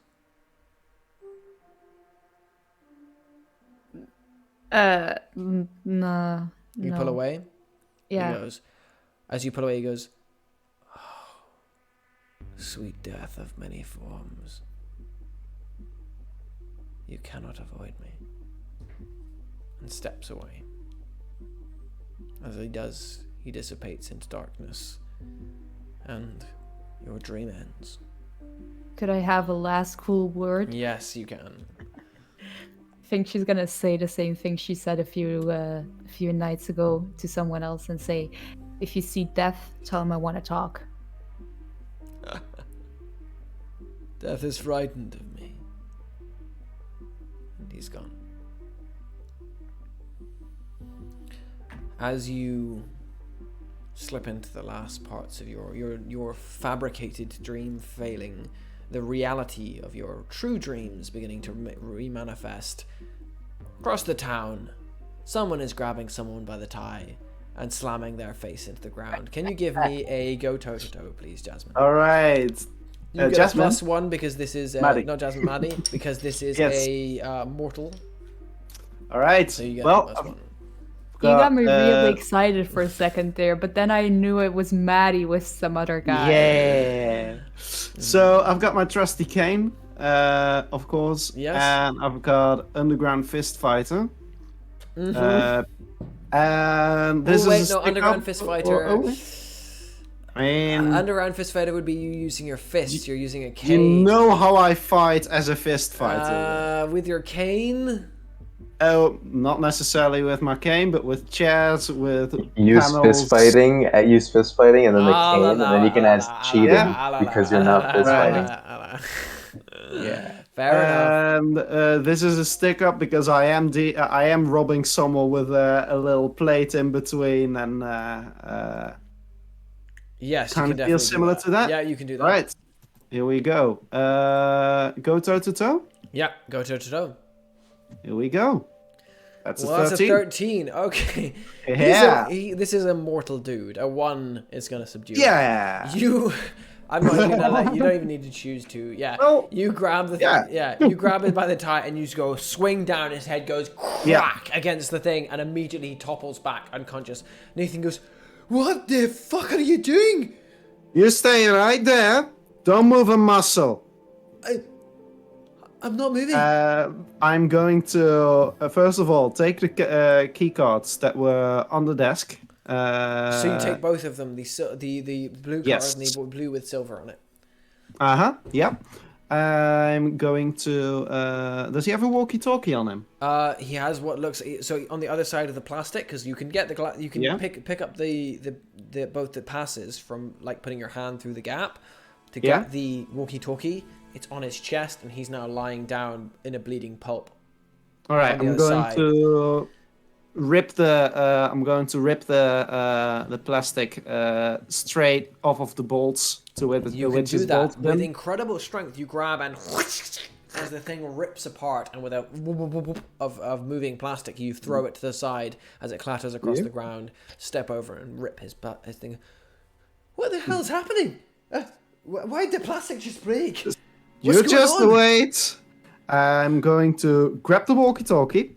I'm going to mess around with it a bit, trying to make it so that the next person to use it gets a shock about heavy enough to knock him out again. Give me a change of the game, please. All right, change the game. Sabotage machinery. Let's see. Would this be an improvised upgrade or not? Yeah. All right. Yes, definitely. And I think those are the only ones I can use here. So change the game with a +2. It's a 14. That's a fucking hell. Okay, I take it back. Dante, you roll normally. This is I don't want to ridiculous. hear any more I'm sorry, shit I in never my say life. any more shit. I again. am the fucking luckiest in this Okay, group. yeah, you can definitely. What do you want to do? What do you want to So do? yeah, I'm going to first of all. So I've got 2 Jews. I'm going to. I know what you're Would gonna that be do. a story tag? The booby trapped for the Gotcha. for the walkie-talkie. Definitely, yeah. Yeah, and I'm going to hide the effect, so it's not going to be visible from if you use it. And then I'm going to walk up to the guy whose name of both me and Maddie have already forgotten. Nathan.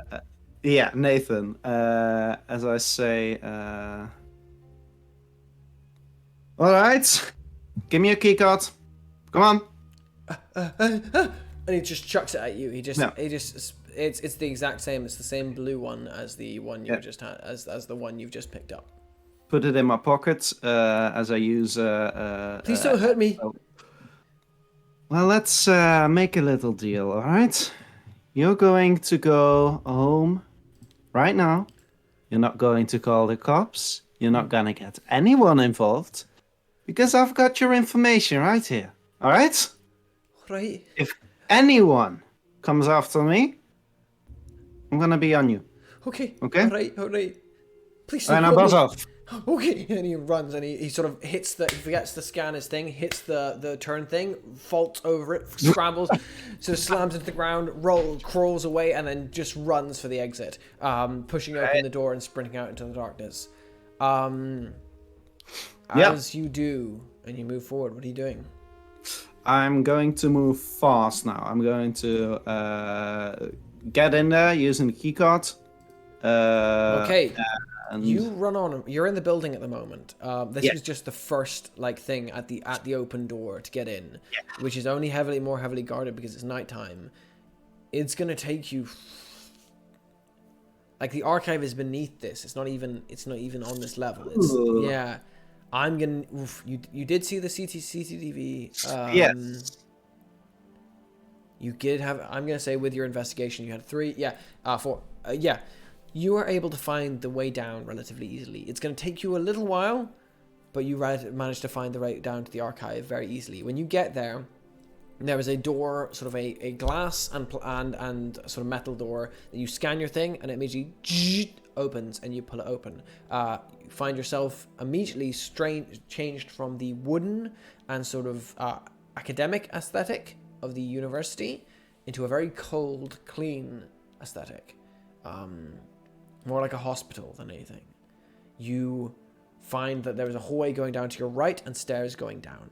There's no other way. All right. Well, gonna go down then. You start to go down. You continue down this long series of steps. When you reach the bottom, there is another thick door, similar to the last one, slightly thicker. You scan your thing. After a bit of silence, it goes, "Please state name." What's this door made of? Metal and glass. Ah, fuck it. I'll rip it open. Okay. I'm not going to ask for a check for this. This is a normal door. You smash through, press the button on the side, and it opens. No alarm goes off. You run down this one, turn a corner, and find a much larger door in front of you. Steel and hard cased. And on either side of the door, there is... So on the right side, there's a scanner for a card, what looks like a face scanner. And on either side of the door, what looks like to be 2 large statues. Oh, what do these statues look like? The one on the left looks like a knight with a sword in hand, like this. The one on the left looks like some sort of wolfish-like creature, twisted over and hunched with its claws, with its teeth bared. Well, the door has yet to stop me, so I'm gonna try and put my fingers in there and rip it off of its hinges. Okay, you step towards the door, and as you do, you find that it is a mortal door, though there is some resistance behind it. There's something else has been put in place here, and as you start to... There's a deep... Wow, wow, wow, as an alarm starts to blare throughout the room, and as it starts to go off, your claws digging into it, there's a hissing sound from your left, and you watch as a figure steps out of the statue. The statue doesn't move, a figure steps out of the statue, swinging its sword up and goes... And it's going to swing its sword towards your neck. I need you to give me a face danger, please. All right, face danger. I mean, what's this sword made of? Not physical things. Not physical things. Well, fuck. Let's see. Is anything gonna help me out here? Nerves of steel? Nerves of steel would help you... Not really in this. Nerves of steel are going to help you keep your cool in a situation. They're not going to help you defend yourself, really. All right. In that case, it's a flat face danger. Now let's see how good my luck is. I mean, it's a 7. Okay, so that's a 6, 7, so that's a mild success. Okay. Yeah. You're going to take a 2 spirit slashed as the figure of the statue goes and slashes across your chest. There's a deep curving in your body. As you tumble backwards, you watch as the statue of the wolf begins to shudder and a wolfish creature begins to crawl its way out of the statue, slowly. Back off. I didn't sign up for this. The knight is stepping forward and goes... Yeah. I'm gonna run out of there. I'm gonna go back the way I came. Okay. I know when I'm in over my head. As you are running your way back home, you watch the statues don't follow you. The alarmists continue to go off, but you manage to get your way out. None of the doors staying closed for you. You remember something. 2 things you saw on the CCTV. Yeah. As the statue patrolled round and round, there were 2 heads from statues, similar to the ones you saw outside, both twisted in gaping expressions of horror and pain, both mounted on plaques. And as that memory clicks with you, we're going to leave you there, Maddie, as you flee. Right. As we leave Maddie there, we're going to jump to the next morning. So, I'm going to give you tomorrow's paper. Let me see. Oh, did I not do it already? I didn't do it already. Okay, I have to do it on this.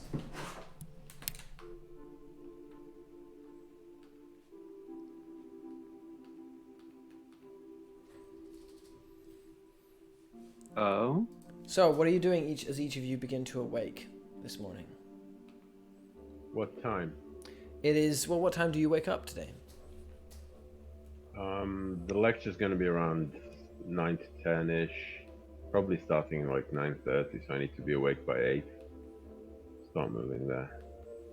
I'll awake. I get dressed pretty quickly. Check my phone to see if anyone at all bothered to notify me of anything. You see 1 missed call.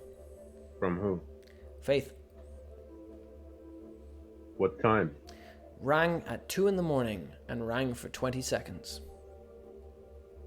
2 in the morning? Yep. Right after you fell asleep. Okay, she may have just fed Dorian a lifetime of hurt. That's good to know. All right.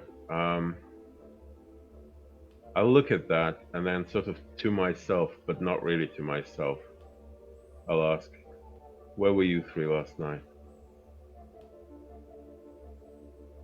You say that, and for a moment there is a very long silence. Come now, don't be shy. You never fucking are. I don't know what you're talking about, boss. I've been sleeping like a baby.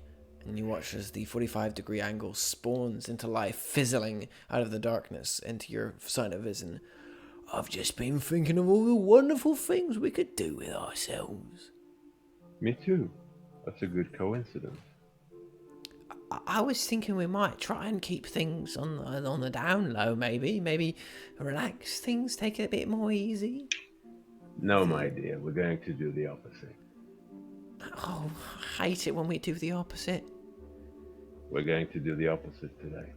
Where's Julia? You say that and you hear once again that disorientating swirling sensation that sort of it feels like it's a sound rather than a feeling, but it curls into your mind as she goes, "Here, darling, as always." You three, you live in my head, right? Maybe you live in ours. Yeah, no, that trick's not going to work. Fine. Yes, we live in yours. Did you interfere with my memories? It's a long silence. The 45-degree angle sort of looks. Each of them. They each sort of look at each other as well as they can look, being inanimate objects, and they sort of look at one another for a moment. They go, "No, I didn't do anything.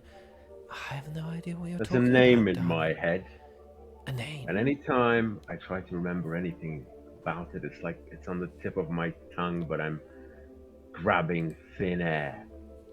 Gillian. Who the fuck is Gillian? Gillian?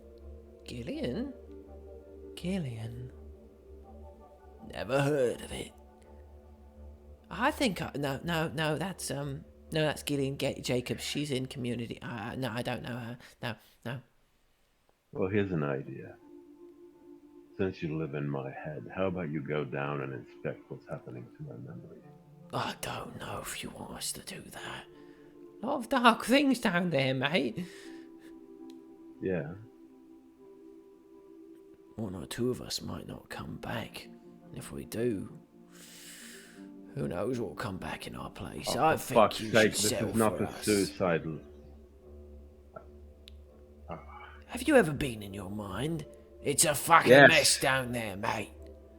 You don't know what will come out if I go searching down there. I'm not about to sacrifice myself. Unless there's something in it for me.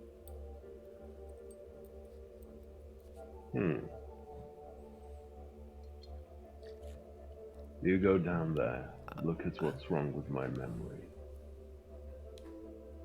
And what do you want?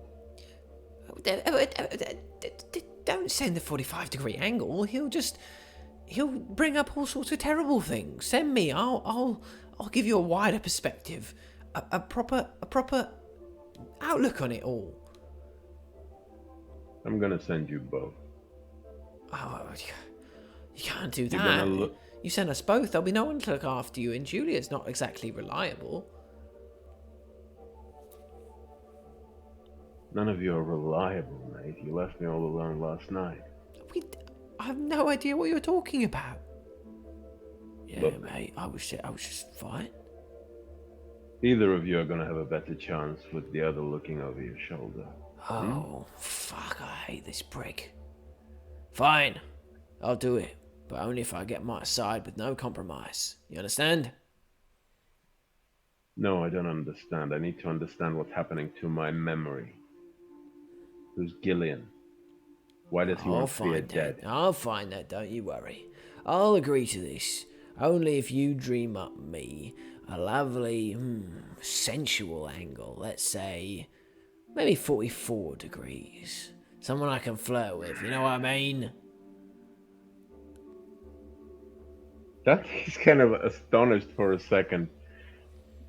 He looks at the 45-degree angle and went, I get Oh. lonely. What's it to you? well, I didn't expect, I guess. But you know what? Never mind. How about this?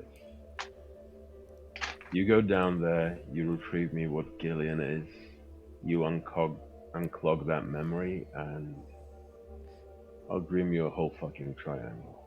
Oh, you naughty boy. Alright, I'm in. And you watch as the 45-degree angle disappears, and as he does, the pie chart goes. What about me? I Go watch want his back. something. Dreamy colours. I want to look bright and colourful. I want to. No problem. Ooh, dreamy a bar chart. No, colors it is. No. Barge, come on. He gets a whole myriad of colours. He gets a triangle. Least I want is a bar chart. Or a line graph. Something else that conveys information through colours and pictures. I'll think of something good. Go. I need a bit more than that. Have I ever lied to you? Plenty of times. Well, No, I haven't. all right. Fuck off and help him. Pie chart away. And he slips into darkness. I guess it's just you and me, darling. Yeah, you know you could help out too. Oh no, I'm too tired for that at the What's moment. going on? Did you interfere with my memory? I promise you I didn't. Then who did? Bit of an odd question, but there's moments in the sequence that are missing. The sequence is endless and onwards, but there's times I find a pause. It's like someone is stepping in and pausing things, slipping A things. few of your out the sets way. are missing? Well, for a second or so. Shit. There's something going on in my brain. Do I need to see a neurologist? Darling. And he watches the mirror before you swirls into the swirling system of Julia. She goes, there's definitely something going on in your brain. Yeah, that much is true. I have a lecture to go to. Okay. I just gather my shit and go to uni. Everyone, as you begin to wake up, what would you like to do with your downtime?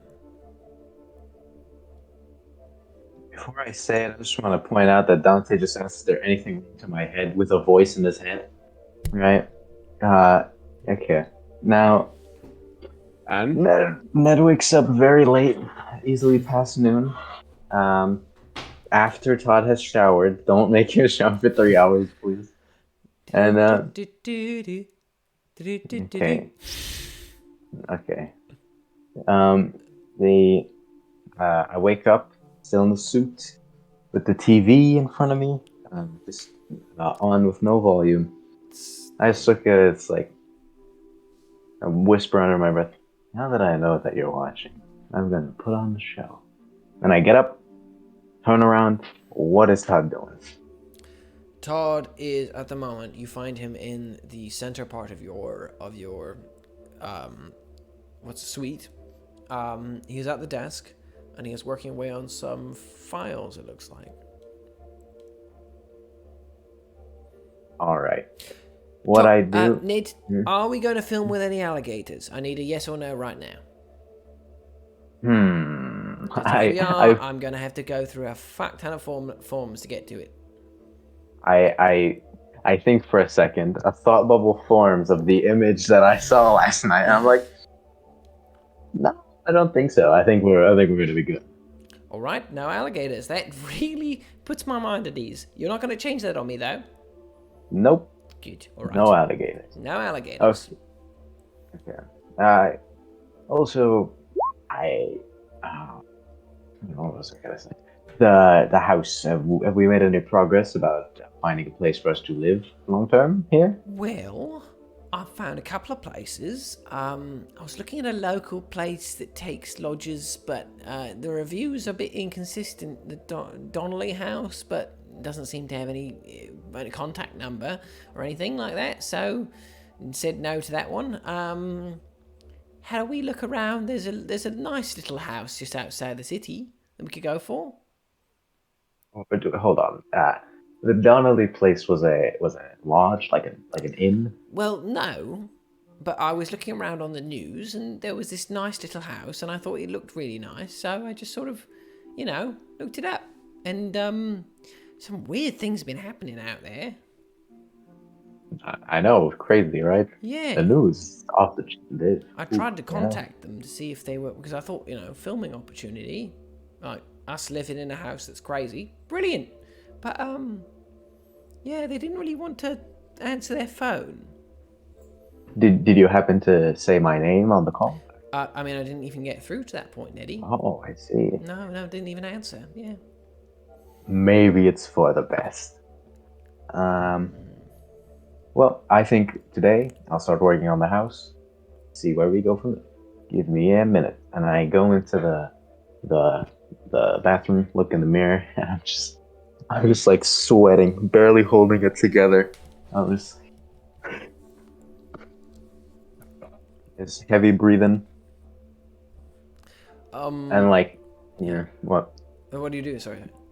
No, more or less, it's just kind of like processing what happened in the dream, and I want to very much do a thing of like half my face turns to gold, like down the middle, very Two-Face, Deathstroke style, right? And I'm like, I don't know, like, I am finding a way to get rid of you the second I fucking can. Do you understand me? The door's closed, by the way. There's no way to. It's quite hard to do it as your whole face turns to gold on one side. You're speaking through one half of your mouth, and it comes through like a snarl as you say it. Since we've come to this city, you've gotten a lot more active, and I think you need to remind you who's boss.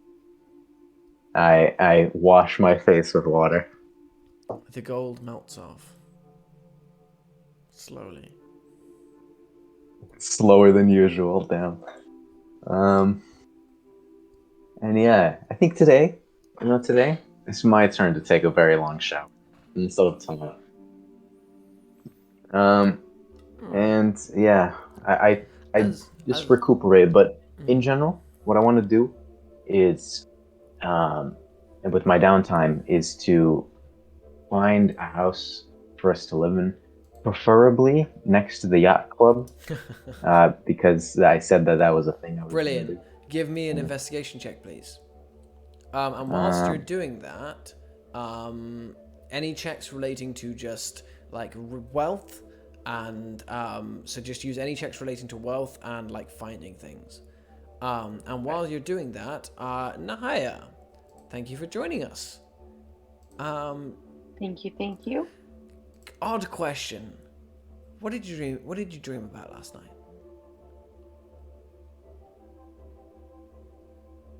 That is a good question. As she drifts to sleep in what's his name? Sorry, I've got to remember his name. Oh, it's a fiance, Kingston. Kingston. I was going to say Tennyson. What? It's Kingston. Pedro. There we go. You slip off to sleep in Kingston's arms. He's almost as muscular as you. Maybe is he more or is he less muscular? I imagine a little bit. I'd say it's equal. They're both rugby players. Yeah. I'd say it's equal. Equally right. Okay. His muscly arm around your waist. You slip off the bed together. What do you dream about?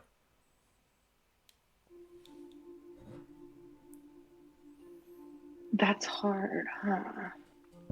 I think it would be dreams of what life could be if she hadn't, if all of this hadn't happened. What do they look like? What do those look like? It starts off with Great Britain's rugby team winning gold.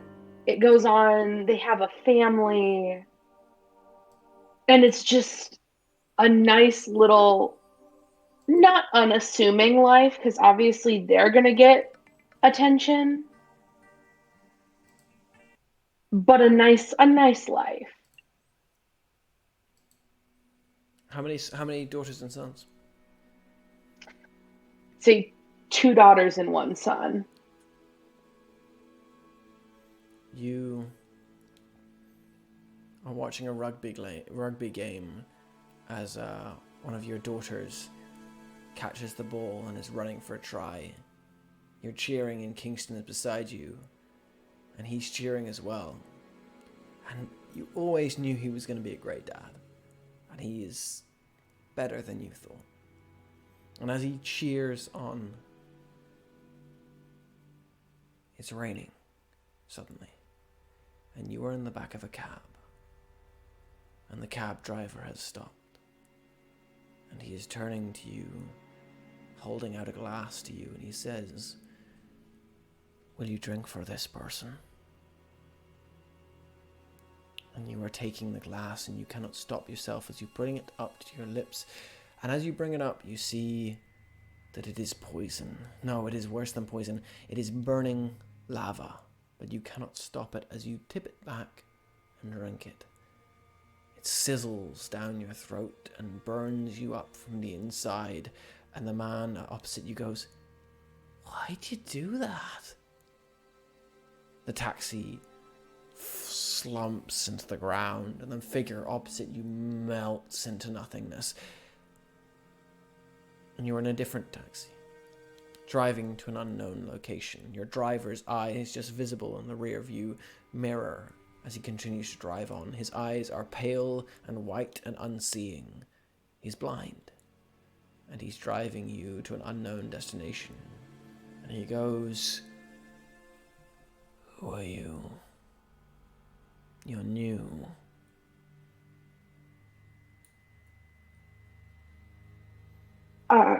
She pauses for a second. She goes, "I mean, I thought I knew who I was."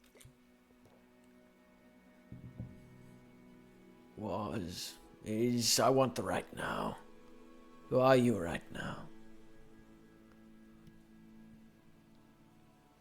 She takes a deep breath and she goes, "I'm Nahia. I'm Nahia. That's who I am."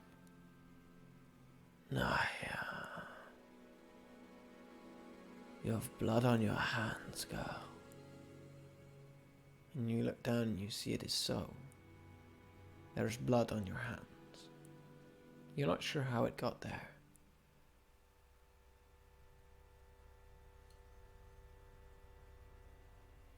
In almost haste, like a panicked haste, she tries to, like, whatever pants she's wearing, she tries to clean her hands any way possible. You rub them on, and you smear dark red streaks, and as you pull up your hands again, it is like the blood is slipping from your own pores. Like sweat. It just keeps coming out. More and more blood. He goes, "So much blood. Is it your fault then?"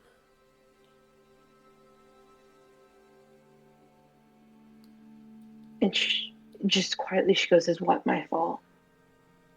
I didn't do anything." The car starts to speed up, going much faster now. He leans back, so one arm is bent over the seat and he is looking at you. And the car is going faster and he's not looking at the road, but it doesn't matter because he's blind anyway. He looks back at you over the seat and he goes, as the car goes, and it begins to speed up, going faster and faster, the rain roaring against it. He goes, "Are you going to entertain me, Nahia?"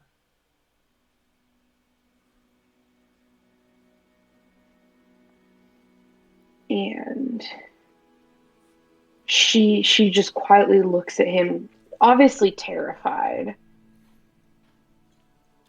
and goes, "What do you want me to do?" Anything. Anything at all. And the car continues to race onwards, and he leans back and he goes, "We're so close. So damned close." And he reaches out with a hand as if to stroke your face, and he goes, "Can't you feel it, darling? All of it. It's right there." Do you pull away from his touch? Yes. You people. You fucking people. Off the edge it is then. And he kicks the wheel, and as he kicks the steering wheel, the car spins off the road, off the edge of the bridge that you didn't know was there, and you're hurtling towards the water, and you awake. And as you do, the rest of everyone's downtime, please. I think I have an idea, and a coincidence that there's another university lecturer in this group. Elizabeth wakes up and has the idea, like, she knows she has to give a lecture, but she knows that she's gonna go to uni and be there like 15 minutes max. That's her like plan for the day. Okay, I'm going to say both you and Dante are probably going to get to university at relatively the same time, and both of you are going to see the same thing going on, which is that as you arrive at the uni, there's several police cars pulled up. There's a bit of commotion, though the students are still going in and out, there's still classes going on, and you at once hear the murmuring going through the crowd of like students as they're talking. "Did you hear what happened last night? Someone trying to break into the archives. It's like something out of fucking Indiana Jones." And they're talking as they walk, as they keep walking.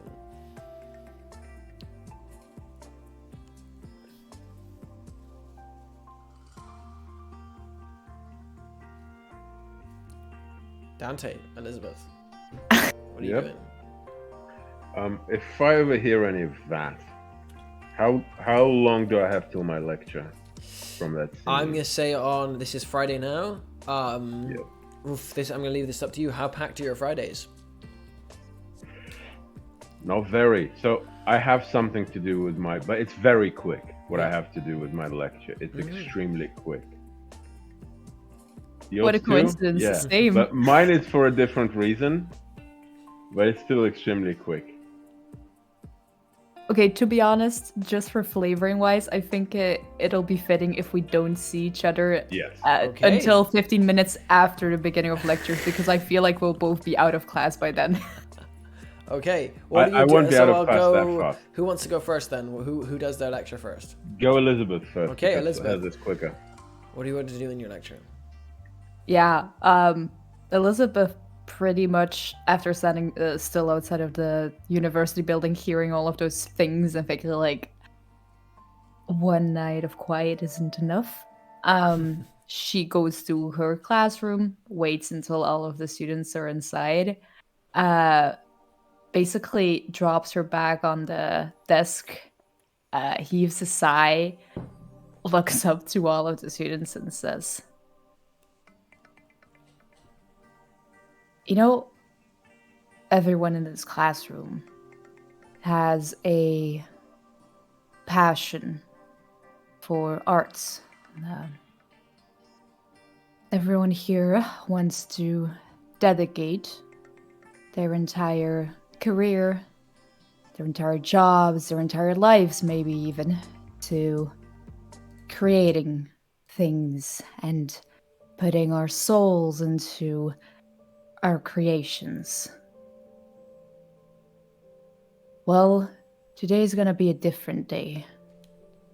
Today, no one in this classroom is gonna do any art. What do you mean any art? Any art? Yeah, no one in this classroom is gonna do any art. Now, I'm not gonna keep you here and just keep you sitting here for hours. without doing that. I won't bother with that. I'll trust you all that today's assignment is to not dedicate this day to creating. A girl from the front row, relatively competent, pretty damn competent artist actually, puts up her hand. She has Eliza Collin. She puts up her hand. She goes, "Miss, not drawing, not creating, nothing." No, you heard it correctly, Eliza. No one in this classroom is going to do any art today. You may ask the question why, because you're all here to become competent artists in the future. It's to learn that not your entire life has to be around creating, constantly putting yourself in your works, tiring yourself day after day if you're not getting something done. You all should learn that there should be other things beside whatever you learn in this classroom, whatever you put your passion in. The girl Eliza sort of looks, and the rest of them sort of murmuring beneath them around themselves, and she sort of goes, "Then what do we do?" She pushes herself off of the desk, picks up her bag, slings it around her shoulder, and says, "Well, how many hours? Well, normally this hour lecture takes like a few 4 hours or something like that." And then we have our afternoon lecture, and then... Yeah. So what do? You decide. You go out, do whatever else you like doing in your free time. Maybe that's reading, maybe that's going to drink something, maybe that's talking to new people. Hell, maybe you haven't even seen the other side of the university building because you spent all of your time in here. Whatever it is, you go out, you don't pick up a pencil, you don't pick up a brush, you don't pick up a spray can for one day. You say this, and the majority of the kids start to go like, you see them muttering like, "Yeah, gonna go and get a beer," or something like, and like just have a day off. And as they start to move away, you see Eliza is just frozen in spot. And as they leave one after the other, she very slowly starts to put her stuff away and gathers her kit up and then goes, "I'm going to go for a walk." And she picks up her palette with her and she goes, "Bye, miss." She walks past, her shoulder length, her hair sort of twirling in the air a little bit. She steps outside the door and leaves you there as the students go out one by one. All right. And then I think that's about 15 minutes That's time. about 15 minutes time by the time you finish that. Dante, what are you doing in your lecture? Dante walks into the lecture hall, doesn't acknowledge any of his students at the moment as they're talking or whatever. He's on his phone. Dante knows something for certain, which is the university really doesn't like his methods now and then. Even though they get results, they don't like his methods. So what Dante is doing is he's inoculating himself against any possible pauses in his teaching, because teaching is still very important to him, and that's what he does. So what Dante is doing is Dante on his phone, setting up a WhatsApp group, a Discord server, and a private forum for his students. He walks in, like those tall university like windows? He opens one of the windows, like the nearest to his desk, like cracks it open, gets up on it, continuing on his phone, gets out a cigarette. As you're doing this, by the way, one of the students goes, "Sir, I figured it out." "I figured it out too." Yeah, put it on the table. All right. Smokes a cigarette,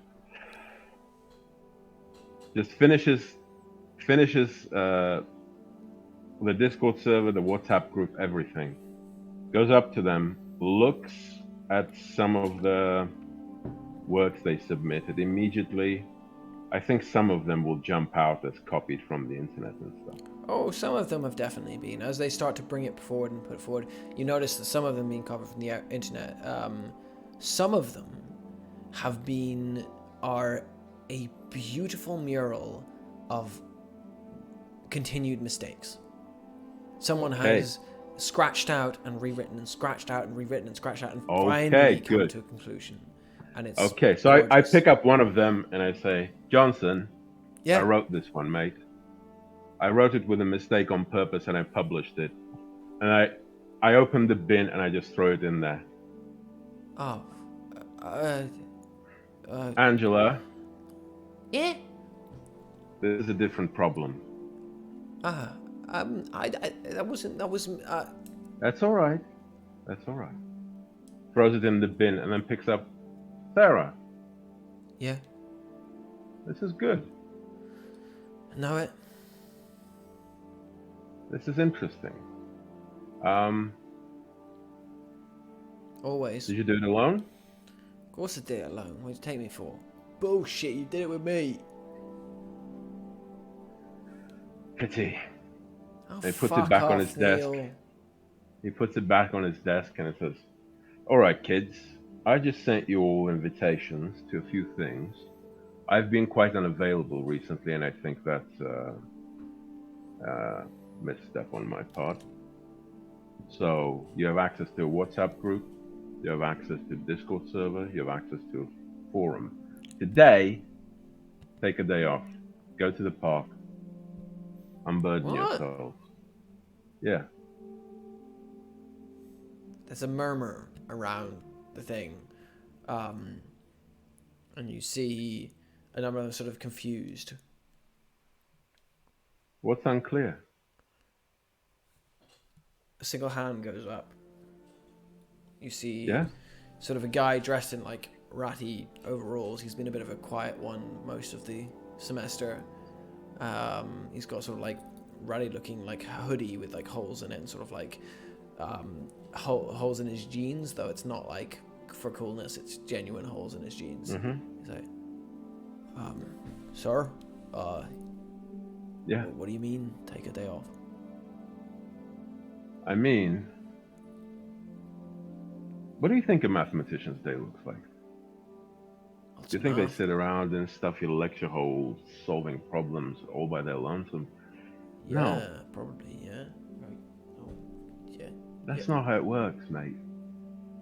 You go out, you see the world. Sometimes you have to focus really, really hard on what you're doing. But now and then, and we've all had this moment, we're taking a shower or working out or walking to a grocery store, and that's when our brains have figured out the rest of our work. Well, we're having a big one of those moments today. All of you are going to take some time off, relax, let your heads do the work while taking it all in. And as I said, the invitations I sent you, that's how you can reach me pretty much around the clock. The students seem to sort of look at one another for a moment and seem a bit confused. They sort of mumble to one another. A number of them sort of go, yeah, fuck, we're going to go get a drink, going to go to the pub. Same as Elizabeth students. Get up and start to march their way out. A number of them sort of look confused. You watch as the kid in the ratty hoodie and the jeans sort What's of his name? I would know his name. Oh, you would know his name. He's just called Michael. Doesn't have you've not really heard much of a second name from him. He's very What do you mean? quiet. He signs it on the works. Oh no, but he's very quiet. He's very quiet. Michael Vargas. Yeah, he's a very quiet guy, and as he stands up to sort of go, he's like, what do I do? What do you normally do? Math. What did you used to do before? When you were a kid, what would you do? Do that. He looks really out of sorts when you say that, and he goes like when I was little, he sort of like blushes a little bit. He goes, used to get all my toys and I'd arrange them in like lines and pretend they were having a battle, but I'd just leave them that way. Knock yourself out. He sort of moves the exit and he goes, all right, guess I'll try. All right. Heads out the door. Good. I'll stay and smoke another cigarette before heading out. Okay. Elizabeth, Dante, you both, I'm going to say, as the sort of both of your classes of students are dissipating into the halls, why, it's class time at this point, so no other students are leaving the halls, so it's pretty evident as the students begin to leave that you find each other. What do you say?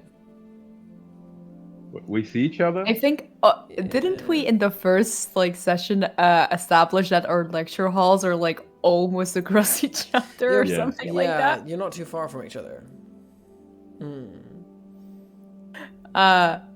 So like, I guess when we would close off our classrooms, we would start walking, we'd like cross It'd be better each other. if we just crossed the corner and saw each other, right? It would be so much better.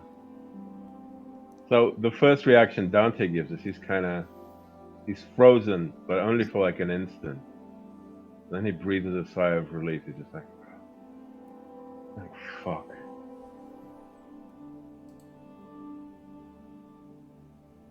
Well, you're right. I got your messages, or your calls. You left sort of abruptly. I'm not going to ask what happened because I think we both know what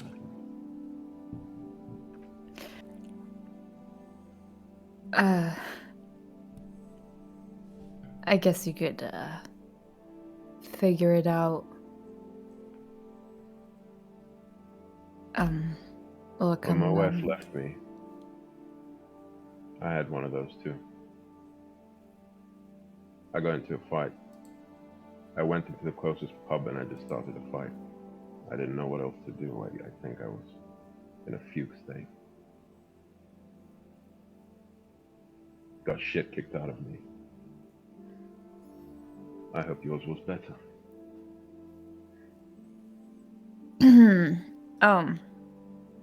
She kind of scratches her neck for a second. Looks kind of uncomfortable. As she looks at the like way out, like the exit, and she says, "Hey, look, I'm assuming by seeing you in the middle of the hallway at this hour that you're not giving a lecture." No, I let them all off. Huh? Yeah. Who would do that? Yeah, crazy people. Yeah. I'm about to. Well, I was just thinking about heading back home. I know you probably also heard about the vault stuff, but I am not feeling that right now. I'll be honest with you. None of that is on my mind. Do you want to go grab coffee or something? Yeah. As you go grab coffee, Ned, what are you doing with your morning? I haven't made the roll yet, but the investigation thing, right? Yeah. Celebrity, lavish lifestyle. Yes. Todd. I put Todd. Always have my back. Yes, 100%. And would the big screen work here? Yes. All right. And finally, surrounded by wealth, I am No. still in the hotel. Not going to count in this. It's not going to make any difference. Okay. It's somewhere specific. Okay, power 5. Investigate. You can only get, by the way, I meant to say this, by the way. You can only get a power of 4+. I found this out the other day. 4 is the maximum. Oh, okay. Well, that would be a 10 then. But because it's still a great success. Yes, I'm gonna allow the 5 questions, but I'm pretty sure I know what they are. All right. Can I get a house next to the Yes. office? You find a house beside the lake. Sorry, is that what you're looking for? I don't remember exactly where it is on the map, but I remember I'll drop the map in. there was a thing with like a yacht club, right? That's the lake. That's near where Nahia is. So that's Lakeview. That's the richest part of town.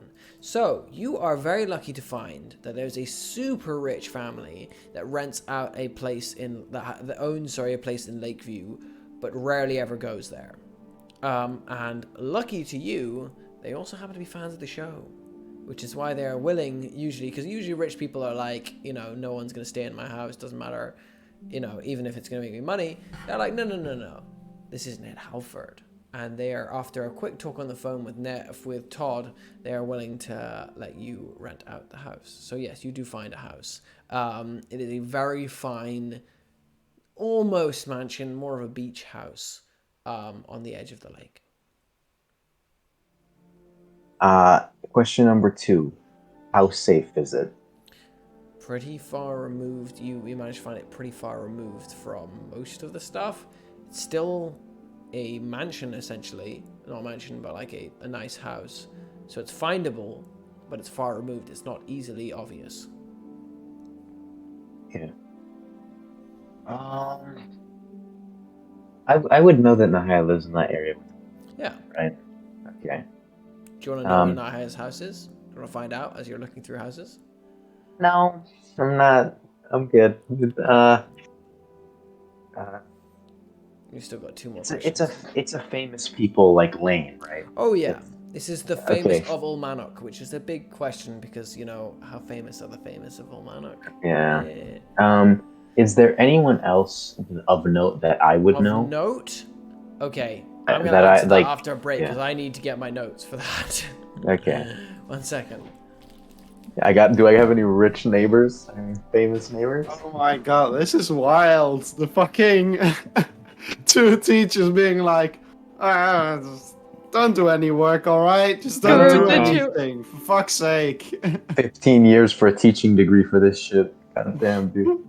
No, Just to be fair, Dante didn't say don't do any work today. Elizabeth kind of did. Oh, no. I said that. Yeah, look. I think it's funny. Go on, Leah. No, mine's totally a tangent. You guys go first. Dante literally told them, he said, it's going to get much worse later and you're going to start cheating. And he saw that day was coming. And he literally took a couple of them, threw them in the bin and said, go unwind. You're no good to anyone in this state. Just go fucking unwind. Yo, was that your original plan? Like, yes. I would have done that a week ago and 2 weeks ago. I always meant to do that. Amber, you wrote a whole syllabus just to not use the whole syllabus. No. You don't get it, right? It's March, mate. It's March, which means we had like 2 semesters of lectures and theory. This is the problem they need to solve on their own. Yeah, I'm sure the fact that you only. I think the only problem here is your teaching ethics. All I'm saying is 2 hours of sleep. 2 hours of sleep and then telling them to fuck off has like a similarity there. True. Anyway, what were you gonna say? This is going over my head. What do you mean? All I'm saying is that first of all, you have a bad dream. No, don't wake up. Miss call from your ex-wife. Then you show up and you're like, leave. What was I doing when I showed up? I don't know, crying. On You've his never phone. seen Dante cry. Dumbass. Oh, he's on his phone. He cries heroin. It's fine. I am we gonna will see Dante fucking strangle you as soon as you reach maturity. I swear to God, I'll buy a ticket to Spain just for that. Prachtig, yeah. Damn. I'm so glad I got to play the annoying fuck character because if I didn't, then this would all be out of game. All of this hatred towards me, and then you wouldn't be able to take it out, which you clearly need to do. Oh no! I'm Yeah, gonna take it out speaking on of you. that, Yeah, Leah? speaking of that, is Ned gonna fucking knock on Nahia's door? Knock, Is he knock, gonna? neighbor. She's You're gonna gonna I help deck hope me. you him. Everybody punch him. hates I hope me. you punch him as soon as you open the door. It's like a bam. She would. Ned better be praying Kingston opens the door. I'm sorry, sir. Your C2 and C3 are dislodged. Oh my gosh. God. Okay. Ned just shows up with like a rugby ball and it's like, you care for a round? Bam! Okay. Kill him. So the He famous. would die. Ned would. He went and checked with the real GM. I am the real Craig, GM. Craig is the GM real in the other GM. room. The real GM is Craig. Yeah. That hurts. The secret guys. That underground hurts. GM. That hurts. Ow. All the shit you put us through. No. Ow. Okay. That's Yeah, why- I sit down for 2 minutes. I'm like, oh, I need to get my pizza in a few minutes. Oh wait, hold on. What do bitch. what do you do? You I'm shithead. dreaming about my pizza. You So just to cocksucker. set the mood, let me go get You it. knew I when have you a- joined this game what I would put you through. I haven't even told anyone about Maddie's dreams. We'll get to Maddie's dream. Dreams. Yay. Killed someone. Oh wait, no, you Maddie's didn't dreams actually. are gonna be a bit different yet because she hasn't technically joined the group yet, so she's not gonna have. She any doesn't sleep. She just certain- lies awake You for can 8 hours. still dream. So you know of several people. So Gavin Van Houten, he's an actor, Okay. but not a particular. He's like a B-list actor. He's been in a lot of stuff, but he's like the extra almost and stuff. He's always like the extra guy. Like he's quite famous, but he's sort of in the background, kind of famous. Marjorie Stone, who's a famous businesswoman. Sabriella Silver, who's a chef. Annabelle Blackwood, who's an entrepreneur. And finally, there's Ahmed Garassi, who is a psychic. Can you like repeat all of that? Okay, I'm going to say them one last time. So there's Okay. Gavin Van Houten, who's an actor. There's Marjorie Stone, who's a businesswoman. Okay. Sabriella Silver, who's a chef. Okay. Annabella Blackwood, who's an entrepreneur. And Ahmed Ganassi, who's a who's a psychic. And so basically, my questions were: can we get a house? Yes. Is there anyone? Is it safe? Yes. And is there anyone of note? Yes. Okay. Then what could be?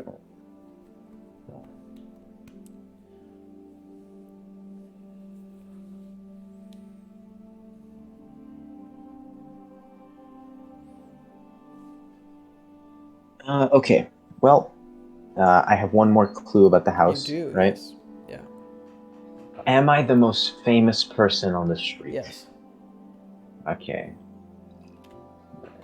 Except rumor has it that that Xander Lowe is about to rent a place, and he's super famous here. But it's Yeah, rumor. he's. Well, I can't wait for him to have a mythos of a pineapple. Oh wait, no, he's so obvious now. He's gonna be SpongeBob because of the pineapple story. I cracked the case. Anyway, also I would like to cash in my clue that I got through the revealing of Ned, the gold cigarette thing, right?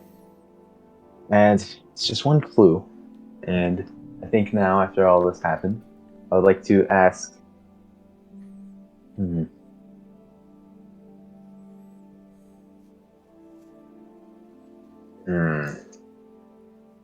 What is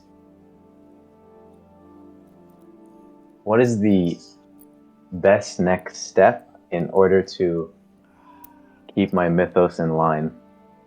That's a question that I'm not sure. How do I stop the attitude on this fucker? Okay, I'm going to give you a clue. It's not the clue you're looking for, but it's close to what you're looking for. Your mythos is toying with you a little bit, and it's pushing for control. But it is pushing for control, and you feel this deep within yourself.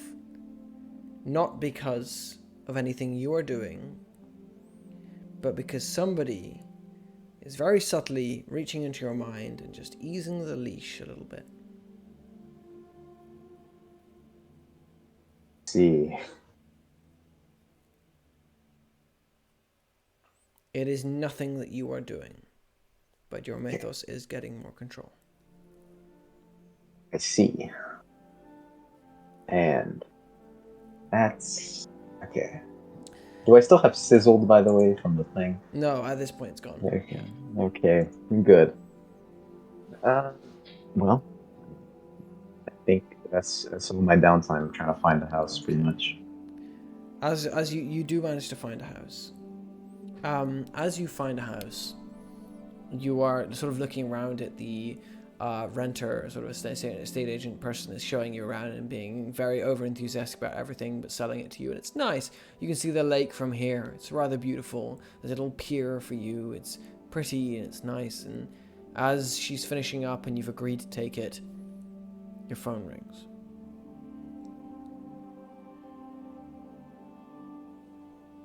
Hello? Hello? Hello, Ned Halford here. Mr. Halford. Is this You Mr. sound Halford very- I'm talking to? It is Mr. Halford you're talking to. You sound very familiar. This is Gurubashi. Have you heard of me? Are you the psychic who lives on my street? You definitely no. haven't heard of me. I'm very interested in your show, Mr. Halford. Very, very See. interested indeed. Well, care to have a meeting? You're the one that talked about the King's Oath, aren't you? I see. Friend or enemy? Just checking before I hang up. I don't know about that. Friend, probably. Business proposition for you. Hey, you're interested in some kind of conglomerate for people like us. A place for us all to convene. I'm very interested. And I have many people that might be also interested. Yeah, so basically, just to let you know what you're signing up for. It's very loose right now, but essentially, imagine the Olympics, but with people with magic. Mr. Like Halford, we have. I'm afraid to say it already kind of exists. But we can do it better. Well, I have a place for us to meet, should you want to talk about it. Wonderful. My name is Mr. Arabalistus. I'll be down to meet you very shortly. And Mr. Halford, we're going to make a hell of a show together, you and I. You know it, buddy. I hang up. It's quiet. I immediately start sweating. Okay. As the phone goes dead. Maddie, what do you dream about tonight? So last night, sorry. Right. Yeah. So last night, Maddie. Once she got home, she first of all put her leg on ice because that was a lot of running.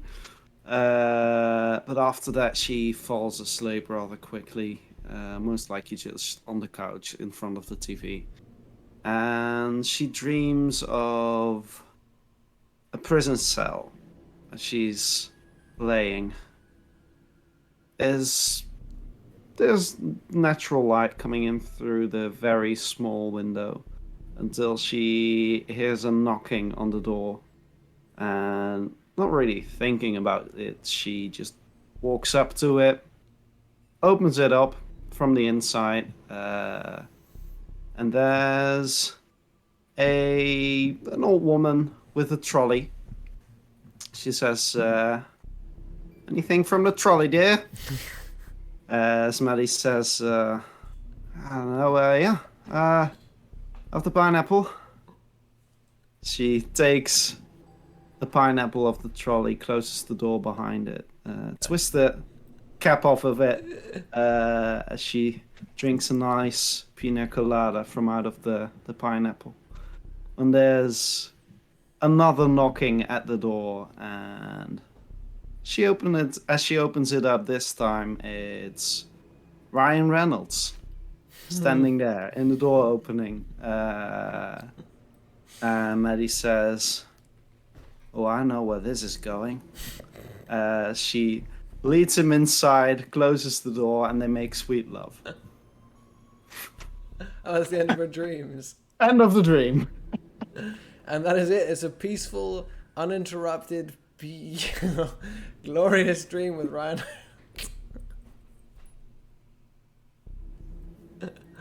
I'm just comparing everyone else at this point in night is churning in their sleep, having horrible dreams of a man with pale eyes. Yep. I mean, Yep. ze zijn in the Netherlands. You Verschil moet er wezen. The pale-eyed man You is just cannot looking do through the this. window. Hey! I think they all I'm wish they were sorry, going right back. as that point, we are now, we're quite a few hours in. I'm going to have to say, as we're finishing off with you guys each waking up, coming into your monologues, we're going to have to end it there. This is the only time I haven't been able to end it on where I want to end it, but we're going to end it with Ryan Reynolds being dragged into a room in someone's dream. Yeah! It was a climactic ending. The only, Oh! the only thing we are going to finish it on Is Ryan Reynolds. it's a couple of things. At least Maddie will. We're going to leave it in an archive where a bronze or gold-skinned figure is walking around in a circle around a set of heads carved out of stone but stunningly realistic. Both of them twisted in expressions of pure agonizing pain, as if their entire bodies have been disintegrated beneath them. As the figure goes round and round. Across the town, a man with golden hair run back and one eye missing from his socket is sitting in a lavish apartment, going over various things as he talks to his people before him. To his left is a man wearing an animalistic mask across his face, and he has in his hands various instruments. The man with one eye turns to him and goes, "All right, how's it going then?" "It's going well, sir, so far as. Only a couple more volunteers and some less than volunteers, but they're the more pricey as things go." And he goes, "It must all be perfect. Any news from the widow?" "None. But I hear she's satisfied with her current purchases." "Wonderful." And he turns in his chair to where a twisted stone head sits on a plaque, like the head of a deer killed after a hunt. It is twisted in agony and pain, as if its body has been disintegrated beneath it. And he goes, "Now this is art." And that's where we're going to leave things tonight. Bravo! Nice! Well done. Hey. It was hectic, wasn't it? Wow. That was quite good. That was very good. I mean, that was Hectic, bro. hectic brute. I'm telling you, brute, it's crazy. It's bro. It's bro. No, it's South Africans, Afrikaner. It's Afrikaans. It's Afrikaner. brute. They say it's hectic, They bro. say They say hectic after everything. It's hectic, It's bro. Okay. It's My hectic, bro. I'm telling you, my bro, that was hectic as hell. I love the